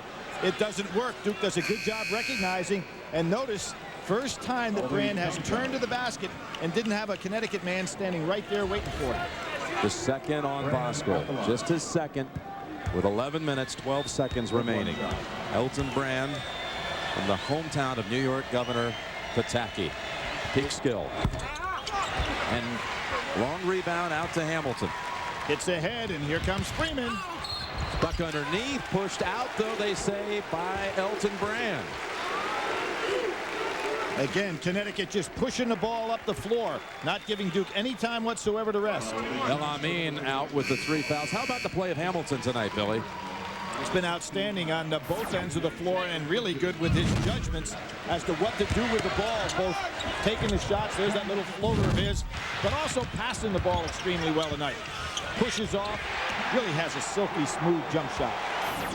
That was the 6th team foul. The next one will be a 1-on-1 on both sides. In fact, Freeman and rebound Battier.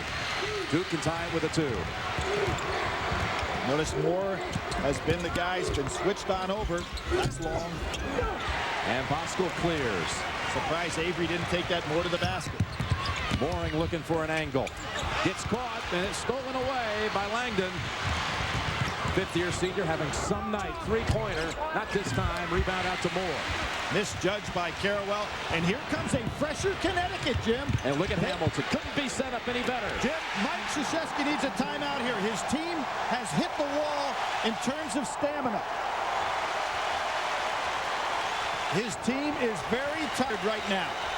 10-minute mark. Connecticut has used a deeper bench.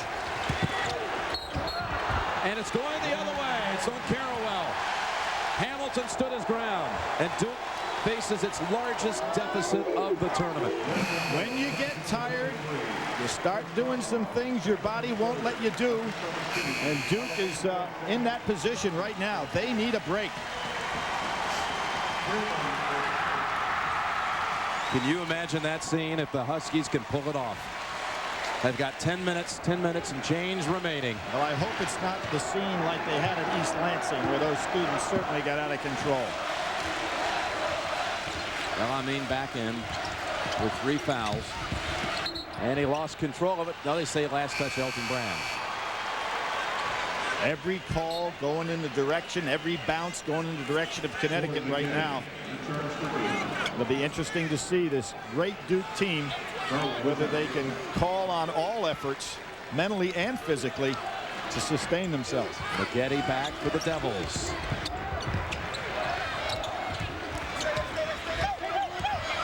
Hamilton inside to Saunders. Soft hook, tipped up by Bosco, and Duke's underneath. Brand's 11th rebound. Ooh, Avery was thinking about putting up the 3. Look at Langdon. There's the push. And it's going to be on Battier. It'll be a 1-on-1 at the other end. 3 on Battier.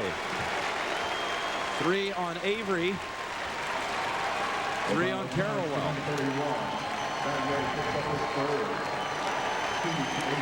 Duke in territory it is totally unfamiliar with. Absolutely, Jim. And as I said again, I think that what we have here is Coach K looking for a TV timeout to save him so he can have him down the end. But his club is tired right now.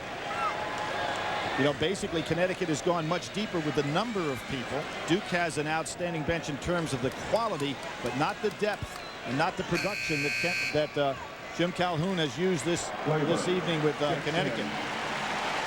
Now Bosco sits again. And Antrick Kleber, who has not played that much in his career, scored only 15 points in his senior season, but he's going to get a few minutes. A 1-on-1 at the line for Edmund Saunders.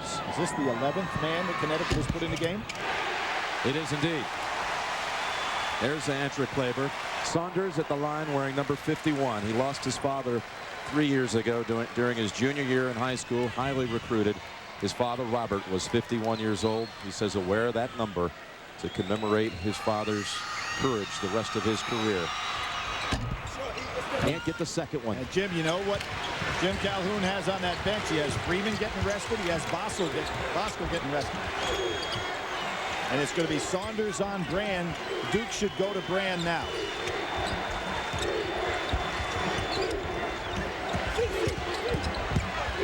McGetty hammered. Will it be El Amin or Saunders? This is a big call here. I think it's going to be Saunders. It is Saunders. Saunders picks up his second personal foul. That is the 7th team foul. That'll send McGetty to the line. 4-on-1 for Connecticut. And El Amin with 3. Saddled most of this night by the foul trouble. And here for Coach K, one of only a handful of freshmen to ever average double figures in their, again, first year. Johnny Dawkins, Mark Allery, who's here tonight. Dawkins on the bench as an assistant. Grant Hill, who's here. Trajan Langdon and Elton Brand, they're all here. A little nervous apprehension on that Duke bench right now. As you said, Jim, they have not been in these waters before. Not this season. And now the only member of Coach K's 98 recruiting class will shoot one more.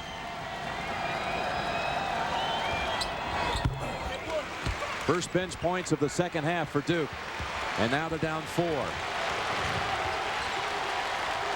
Michigan State had a big advantage the second half with bench points against Duke as well. Connecticut's bench doubling up their number on Duke for the night. 9 minutes remaining. Open is Hamilton. You can't do that. Jim, great screening inside. Moore set the first screen. Then Hamilton picked up the second screen. There was no way to fight through. Excellent set play. Maggette.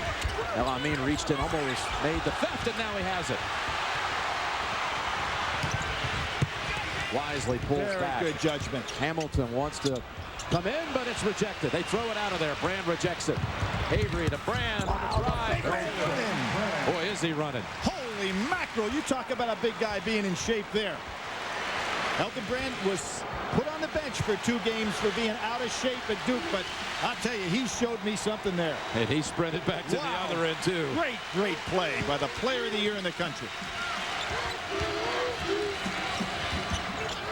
65-61 Connecticut. Look at him now, aggressively. And he steals it again. Got a man ahead, Avery. Saunders reaches in. It'll send Brand to the line for 1. Oh, Brand is stepping up now like a heavyweight champion. Boy, you talk about a guy that just got all of a sudden re-energized. Look at him take off down the basketball court. He makes a tough catch on the run and finishes. And as you pointed out, Jim, before we knew it, he was already back down on the other end of the floor defensively. Saunders will come out with his third. Bosco in the game. Brand will shoot a 1-on-1. He has 15 points on the night. The college player of the year. 10 of them coming in this half. Already with a double-double.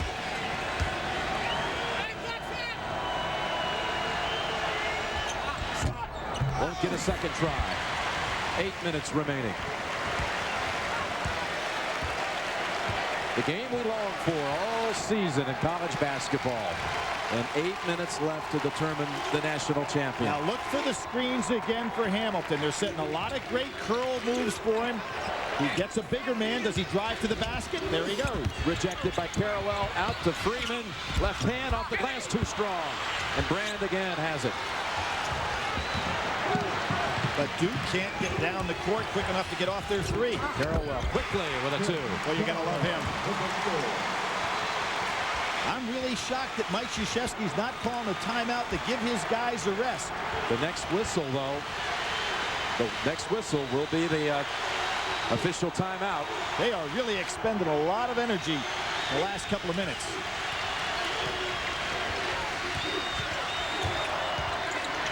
El Amin blocked by Brand.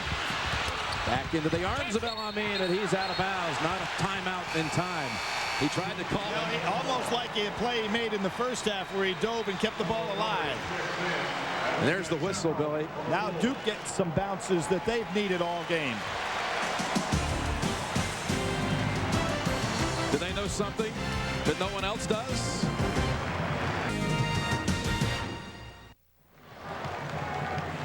Rip Hamilton leads all scorers with 22 points. A UConn lead of 2 with under 7 minutes remaining.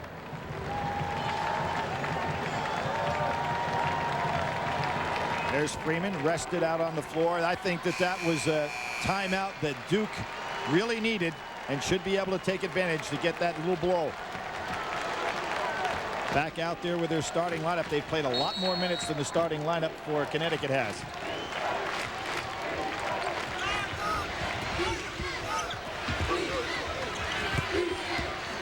It's been a tournament that's had a paucity of buzzer beaters, unlike tournaments past.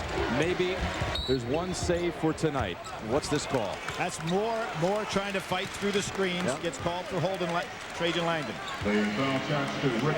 That's the third on Ricky Moore, who had 13 points in the first half, but has not scored in the second half. But those 13 points, Jim, were so valuable because Connecticut was looking for somebody to get on the board, and he really took over offensively. Langdon at the line, 1-1. Think of his career. Comes to Duke just months after the Grant Hill senior team lost in the finals. He said, I came to Duke thinking I'd go to 4 Final Fours. His first year is the year that Coach K has to sit out. They're 13 and 18. Then he has to sit out a year because of a knee injury. And now in his last season, he gets to play for that championship tonight. This is one of his patented free throws. However, he could have tied the score up. High school teammates going head-to-head in that matchup. Hamilton partially blocked. Bosco fights for it, and it's Duke ball. Devils have a chance to take the lead. That was great defensive help by Elton Brand because they had the double outside, and Elton stayed right with Richard Hamilton.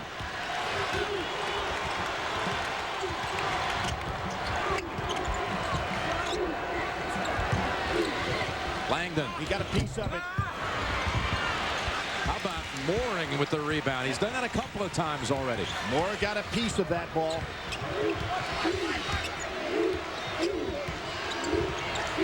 Ricky Moore challenges Avery. Bad shot. But you notice how Duke has not been able to force tempo. Connecticut doing a good job getting back down. And that's what Duke has been so great this year. In transition, getting the three-point shots off. Avery over the top to Brand. Bosco, clean block, they say. Oh, my goodness. How about the foul after the shot? No call. Mike Krzyzewski's got to be going crazy here. And you can't blame him. How is this not a foul? Ball inside. On the ball, but watch what happens afterwards. He takes Brand to the floor. Duke inbounds underneath. A basket for the lead. Battier eyeing it. Good over the back on Elton Brand. Great job by Sanders. Third on Elton. Battier had the wide open look.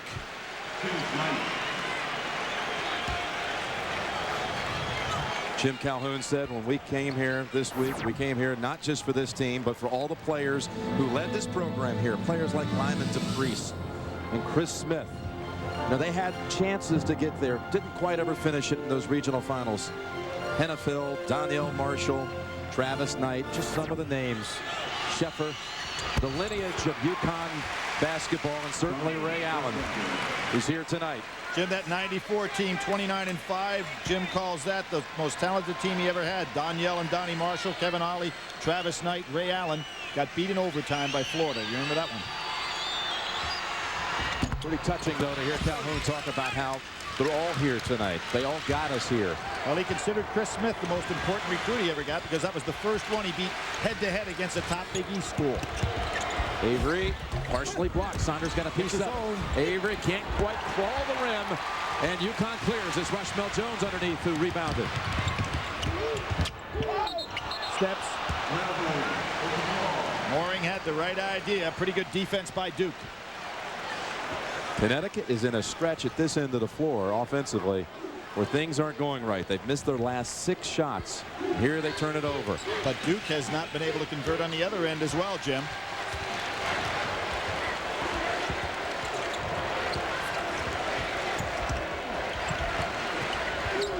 Minutes remaining. Boy, Ricky Moore is just chasing Trajan Langdon everywhere. He can't fight through any screen.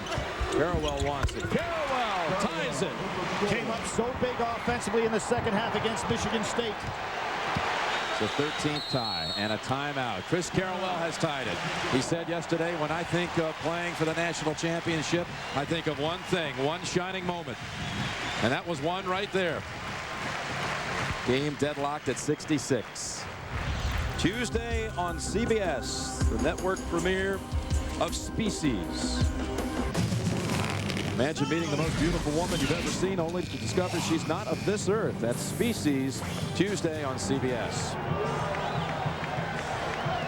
Talked about that period for Trajan Langdon when he first came to Duke.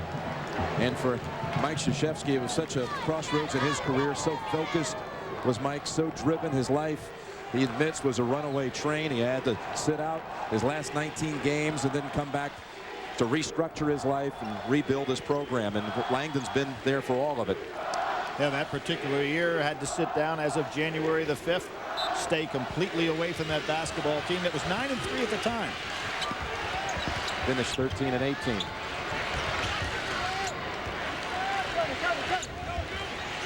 Five seconds. Elamine recognizes what the official's doing, so he backs it up a little bit. It was close to a 5-second call. Good job by Elamine to break it. Gone 4.5 without a field goal. And that's last touch by Avery. But 8 seconds is all we have on the shot clock. You know what that means, Jim? Richard Hamilton. If you're Duke, you better keep an eye on him here. Here is where he's so dangerous. Bosco back for Saunders. And Farewell, who studied films to get ready to handle Steve Francis and did a fine job against him defensively, has to be aware of where Hamilton is right now. Aware here, too. 5 on the shot clock. Elamine gets him the lean back. He loves the leaner. They really do have two guys that don't mind taking that big shot. Unusual for teams to have that. Trajan Langdon has the curl that time. Speaking of wanting the shot, Langdon will go back to the line. Double bonus the rest of the way. He'll shoot 2. I'm sure the Duke players were aware of Hamilton just as I was. Elamine freezes Avery and then gets that little floater that he loves so well. Just as Brand was an outstanding player on that Goodwill gold medal team, so was Elamine. Jim Calhoun says the bravest soldier of them all. Elamine is a brave one also. 2 shots, Langdon.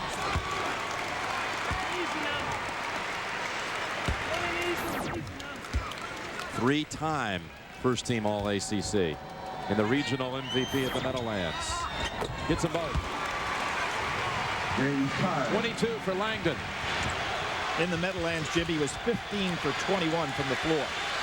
That'll get you an MVP award. And I had talked to him about his trouble in shooting here in 3 games. Said, I think I shot pretty well last year against Kentucky.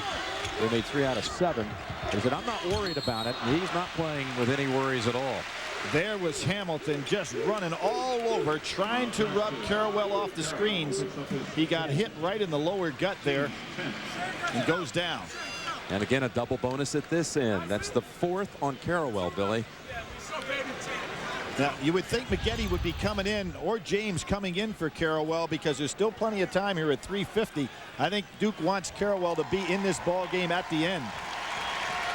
You would expect to see a substitution here.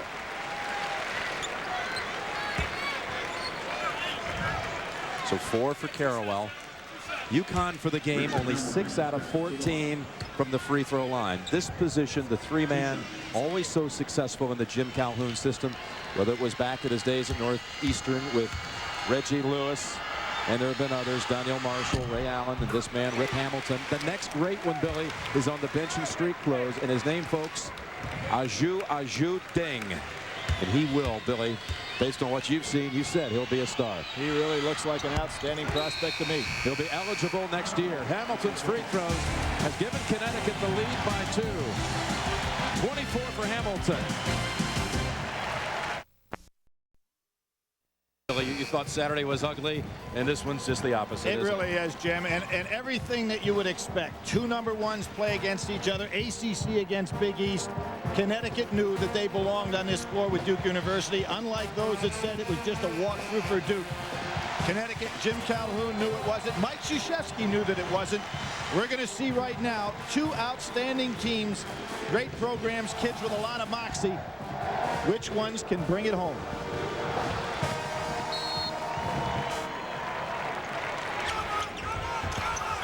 Full court pressure over the top to beat the press to Avery.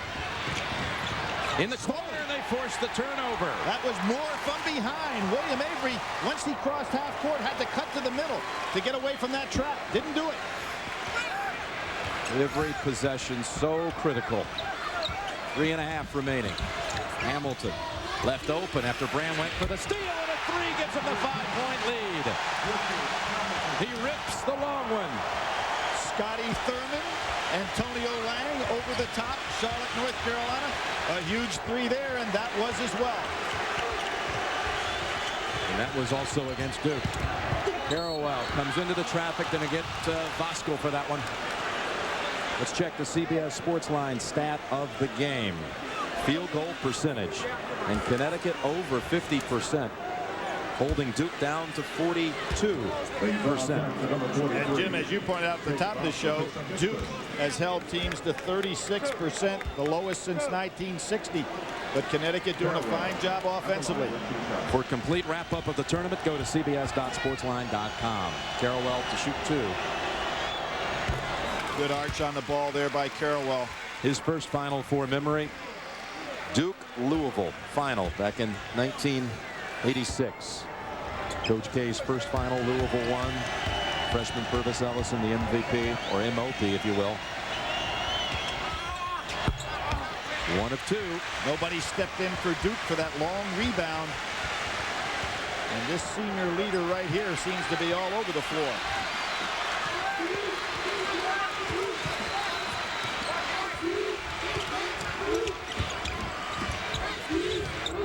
Again, Hamilton running around the screens. He wants it, not this time. Carrawell pulls it away, waits for his teammates to catch up. And then takes it too far. Just hold on, big call. It's going to the Devils. Same thing that William Avery did. Took the ball down in the corner when he didn't have the numbers. Big break for Duke here. Ripped on out of there.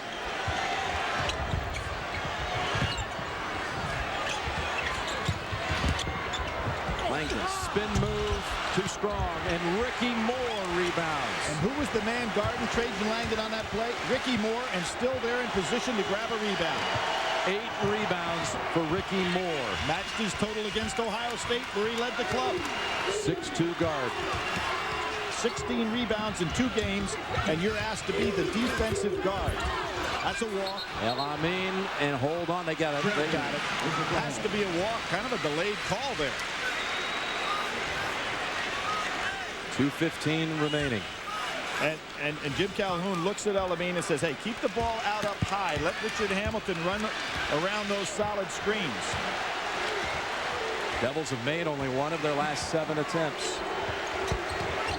Voskuhl pushing down in there on Elton Brand. They can't get the ball down in the low post. There you go. Timeout call. Timeout call. Mike Krzyzewski only wants a 20. He's got to get the ball down in low to Brand. That's been the key to the game defensively, I think, Jim, is the fact that Connecticut's strategy in the low post has prevented Elton Brand, the National Player of the Year, from having the huge game. Talking to Mike practice the other day, did you ever have doubts that you would get back to this stage? And he said, oh yeah, oh yeah, back in that crossroads period of his life. But he says, I love coaching more now than I ever did before. That year he set out, it was just too hard to watch the games. When he didn't finish the last 19 games of the season, he would just listen to him on the radio. Well, now there you see the company that Mike Krzyzewski is moving into, and he is now 2nd all-time in NCAA tournament wins, past the great John Wooden. And you can be sure that Connecticut's going to play out to stop any 3-point opportunities. So the key is get the ball down to Elton Brand, and he's being pushed, held, grabbed, everything they can do to him. Carrawell, 3-pointer. Block out by Freeman. And great rebound. Battier gets it out. Langdon 3. The senior delivers. Sensational play by Battier. What a rebound. A 1-point game with for the first remaining. Jim, Duke slaps the floor. Remember those days by Bobby Hurley slapping the floor and saying we've got something left. 20-second timeout. Calhoun and Connecticut. Battier able to get the rebound and kick it back out to the Alaskan assassin. Well, people said that he did not play well down the stretch in previous years, but that young man's doing it tonight. There's a full timeout on the floor now. We'll be back to St. Pete. What a night. For UConn, 1's a 20, 1 a full. Trajan Langdon is Coach K says the best shooter I've ever had. And did he hit one of the biggest shots of his splendid career just a moment ago? Here it is. The all-time career 3-point shooter at Duke. Young man was injured, in the Virginia game in the ACC tournament. The foot problem, missed the remaining 2 games in the ACC tournament, and then the opening game in the NCAA tournament. So it's great to see him back. senior right here. Moore and Lang. We're waiting for Hamilton to go off the screen. And here he comes. Farrell beats it. These are the possessions you play back in your mind and back on tape the rest of your life. 1:10 to go. 8 on the shot clock. El Amin with Brand defending. Splits the defender. And gets to the three-point game. How much guts is that to take the ball against Brand inside? With just 4 seconds on the shot clock. And El Amin, or was it called on Moore? Called on Moore. It'll be, again, 2-shot situation the rest of the way. And if you're Jim Calhoun, again, you don't want foul here. Stops the clock. Another floater on the inside. He just has so much confidence, Jim. And just think, 2 games ago, he goes 0 for 12 against Gonzaga. Here he comes tonight, forgets all about it, and comes up big. 2 shots for Avery, sophomore. Delivers the first. What a combo he's been with Elton Brand. They made recruiting trips together to Virginia and Kentucky. They decided on those trips they were going to go to the same school, and they chose Duke. And now they're down 1 with 54 seconds to go. In any case, Duke will get another possession, at least one.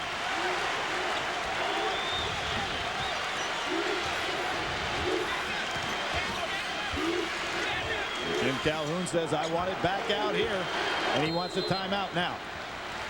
With 34 seconds remaining, they'll operate with 16 seconds on the shot clock when they take the floor again. Well, Jim, here is why it's so important to have more than one option. You know, if you just have a Hamilton as a scorer, that's easier to defend. But El Amin has shown that he can strike as well. So they have 2 options to go to as primary options. And I think we'll see one of those 2 deliver this shot or a pass inside if Duke tries to double team on the drive-in. Can UConn finish it? Again, all week long, all tournament long, everyone believed it was Duke and only Duke. But these kids always believed. Trajan Langdon in the final seconds of his career. The bridge. And Duke has stood in his way every time he has tried to advance. The bridge, as Coach K called him. 12 on the shot clock. El Amin again, spinning, firing short. Carrawell has it. Duke with a basket can take the lead and win the game. They don't have to take a shot. Will Mike Krzyzewski go for a 22nd, or is he just going to play? We're running this one down. Wow, Trajan Langdon with the ball, and he's going up against a great defender. What's he doing here? 9 seconds to go. The whole season on the line, and Langdon. Traveling on Langdon with 5 seconds remaining. The foot movement of Ricky Moore. I'm really surprised that they tried to challenge the #1 defender in the NCAA tournament so far. It was the footwork of Ricky Moore who stayed right in front of Trajan Langdon. A timeout, Duke. 75-74, UConn. Electric all night long here at Tropicana Field. 5.4 seconds to go, and the Krzyzewski family trembles. Mickey and daughter Debbie. But it's not over here. UConn ball with 5 seconds to go. Strategy here is if you're Duke University, you've got to foul. We look on the floor right now. You've got Ricky Moore, an 82% shooter. You've got Hamilton, an 83% shooter. Khaled is a 78% shooter. Inbound to El Amin, and Avery will send him to the line. It only lost 0.2 of a second. And El Amin goes to the line, a 79% free throw shooter. He's come up big in this game. But he's missed 2 tonight. Missed 2 tonight.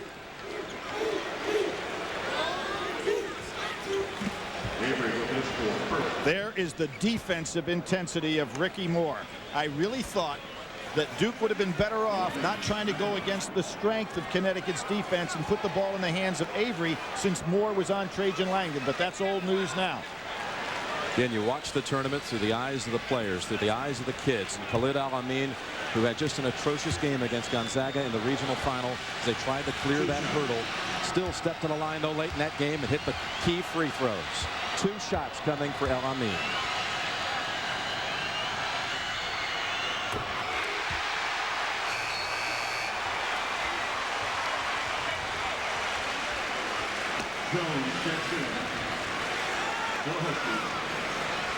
Jim, if he makes this shot, do you foul if you're Connecticut and not let Duke try one of those patented threes to tie this thing?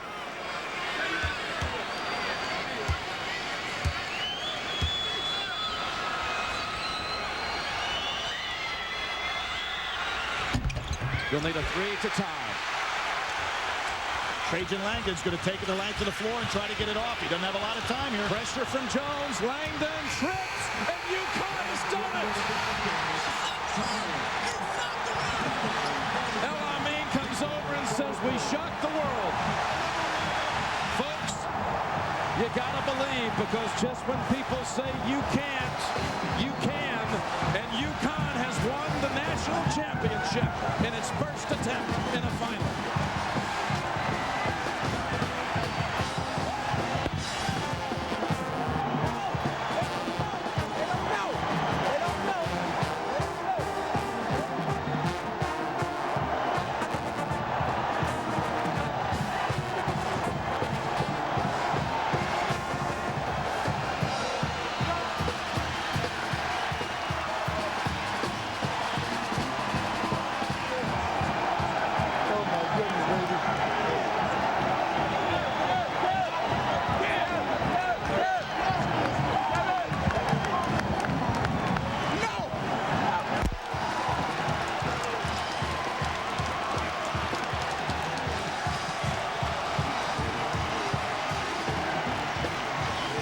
Jim Calhoun has completed the unthinkable for many, the improbable. His friends will tell you that no one ever gave Jim Calhoun anything. His father passed away at the age of 15. His high school coach, Fred Herget, was the most profound influence in his life outside his family, his high school coach. And he said he wanted to be like him one day, wanted to make a difference like he did to me. And he toiled through the high school ranks at first, from Old Lyme High School to Westport High School up in Massachusetts, to Dedham High School, on to Northeastern, to Connecticut in 1986. Nothing was ever given to him. He started with nothing, and he had to grind every step of the way. And his Huskies embodied his spirit tonight, and they have won the 1999 national championship. Score here in St. Petersburg tonight, UConn 77, Duke 74. Let's return you down on the floor and rejoin Jim Nantz and Billy Packer. Jim. Hey, what's the headline say here, guys? What's it say there, Ricky? UConn #1. UConn is #1, no doubt about it. Hey, let so me we see came out. We came out and proved ourselves. Let me see those magic feet, man. This guy can guard somebody. Hey, Jim, everybody said coming here, this was going to be Duke's tournament. Everybody said you can't, but you did. How did you do it? With these guys, and with guys like, and without question, with the guys who have come before them. Because Ray Allen, Danielle Marshall, Chris Smith, Scotty Burrell, they set this up. And then these guys pulled it straight tonight and pulled it across the finish line. It's unbelievable to see a guy like Ray Allen. You talked about the lineage of having all the players through the years. They all were a part of this, you said, to get you here tonight. Every one of our kids who played for us, from Cliff Robinson on down to Scotty to Ray to every kid, they have an awful lot to do with this. And then these guys pulled that slate across that finish line. It was very special tonight. Hey, Ricky, the road for you began back on Hazel Street in Augusta, Georgia. And what does this one mean to you tonight in your last game at Connecticut? It means a lot. You know, we really worked hard as a team, and I came out to prove myself tonight. I was playing against one of my former teammates, and I just wanted to show everybody I got an offensive game as well as a defensive game.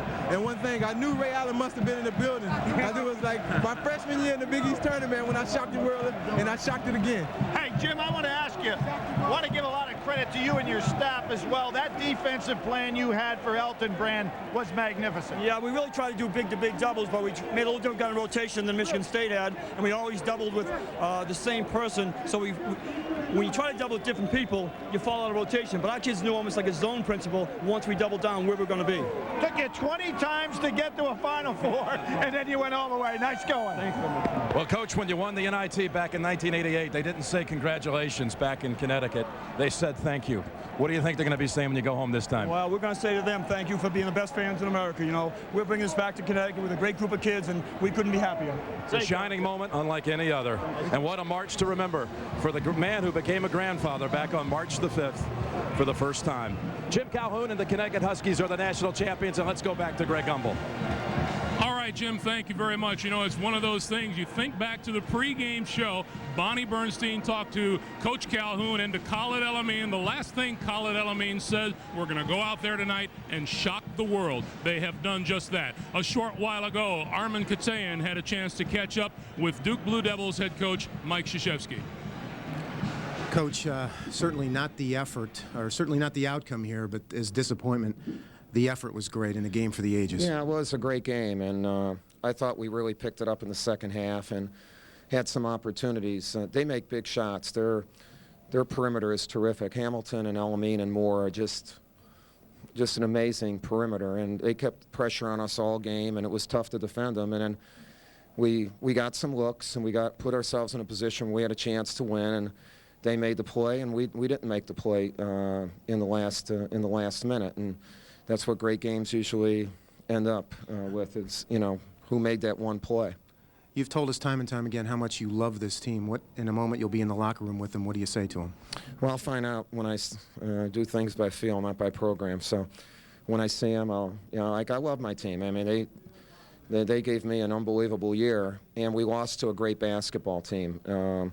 I think a team that played outstanding basketball. So I thought we were beaten tonight. We didn't lose, and my hat's off to Jim and his team. They're really a tough basketball team. They're a very difficult team to defend.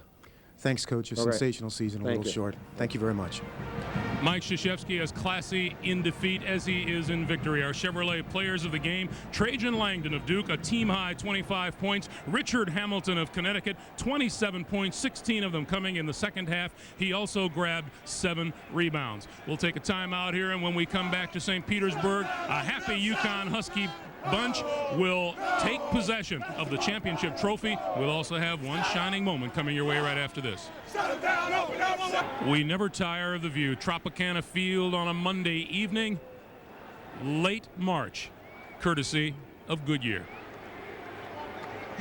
Coming up next here on CBS, for most of you, it's your late local news, followed by Late Show with David Letterman. Dave's guests tonight are Marv Albert, Diane Lane, and musical guest Blur. Right now, the moment Connecticut's been waiting for since day one of practice in the fall, the presentation of the NCAA championship trophy. Here is public address announcer Jackie Bowe. Your attention, please. To present the championship awards tonight, here is the chairman of the NCAA Division I Men's Basketball Committee, Mr. C.M. Newton. Again, on behalf of the Division I Men's Basketball Committee, I want to congratulate both of these outstanding teams for a tremendous championship game and a tremendous run throughout the tournament. And now it's my privilege to present the NCAA championship trophy to Coach Jim Calhoun and the University of Connecticut Huskies. Congratulations, Coach. Jim, we'd like a few words from you, please. I just want to thank the best fans in America. From, although you may disagree, CM, from the best state basketball in America to the best basketball team I've ever coached, who brought this trophy home. I also want to congratulate a great Duke basketball team that we beat here today. They're a tremendous basketball team. Congratulations, Jim. You're great champions.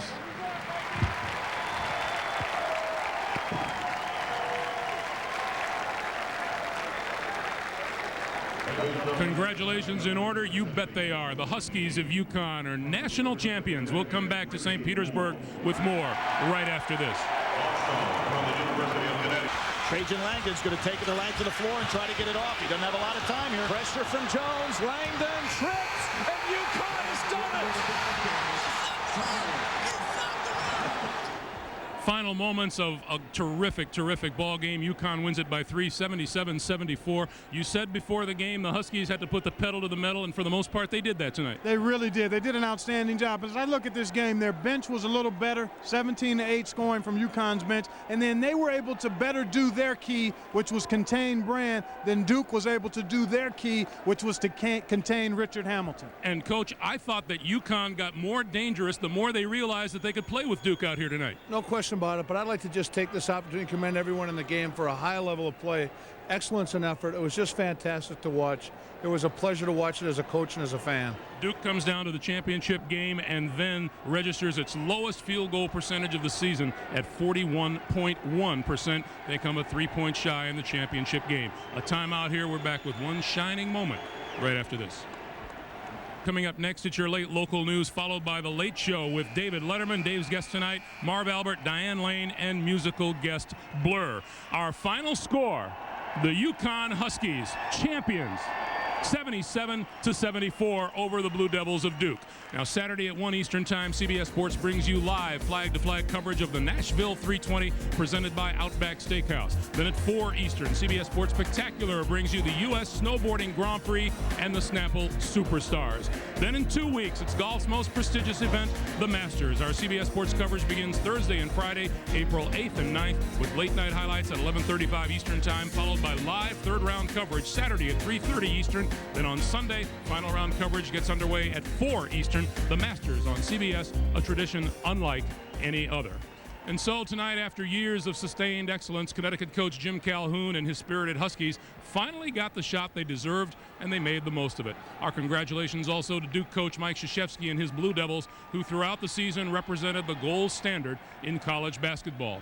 With 2 national titles and 5 trips to the Final Four, Duke can still lay claim to the title as the team of the 90s.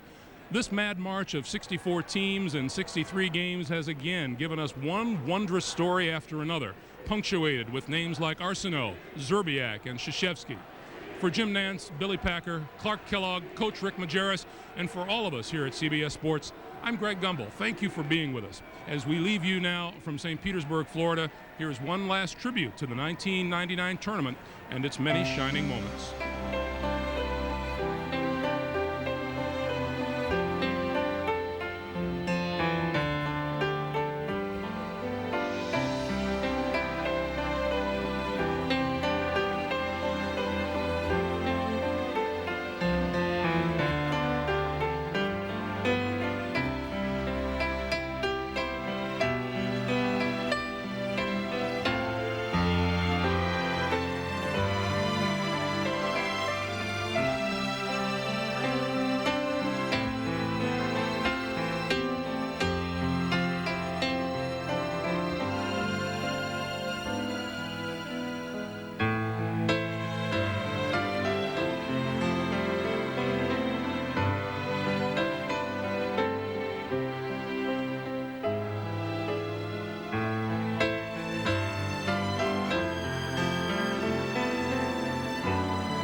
Ball is tipped, there you are. You're running for your life, you're a shooting star. And all those years, no one knows just how hard you work, but now it shows that one shining moment you reached deep inside. In one shining moment, you knew you were alive.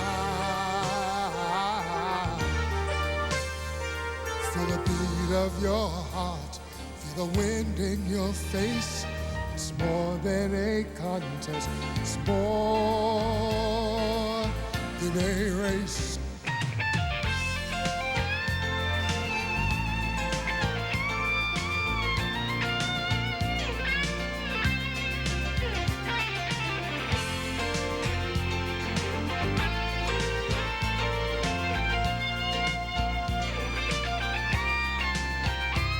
It's done, win or lose, you always did your best, 'cause inside you knew that one shining moment you reached for the sky.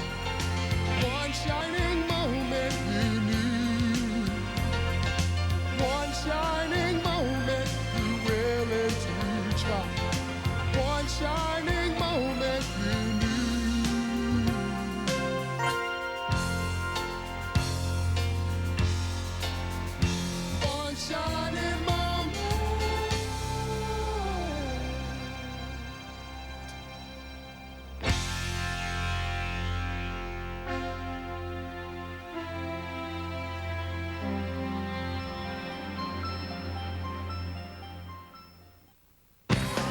Tonight, The Late Show scores big with Dave, Marv Albert, Diane Lane, and musical guest Blur. A whole lot of laughs following your local news next. Will MJ return to talk about lunch?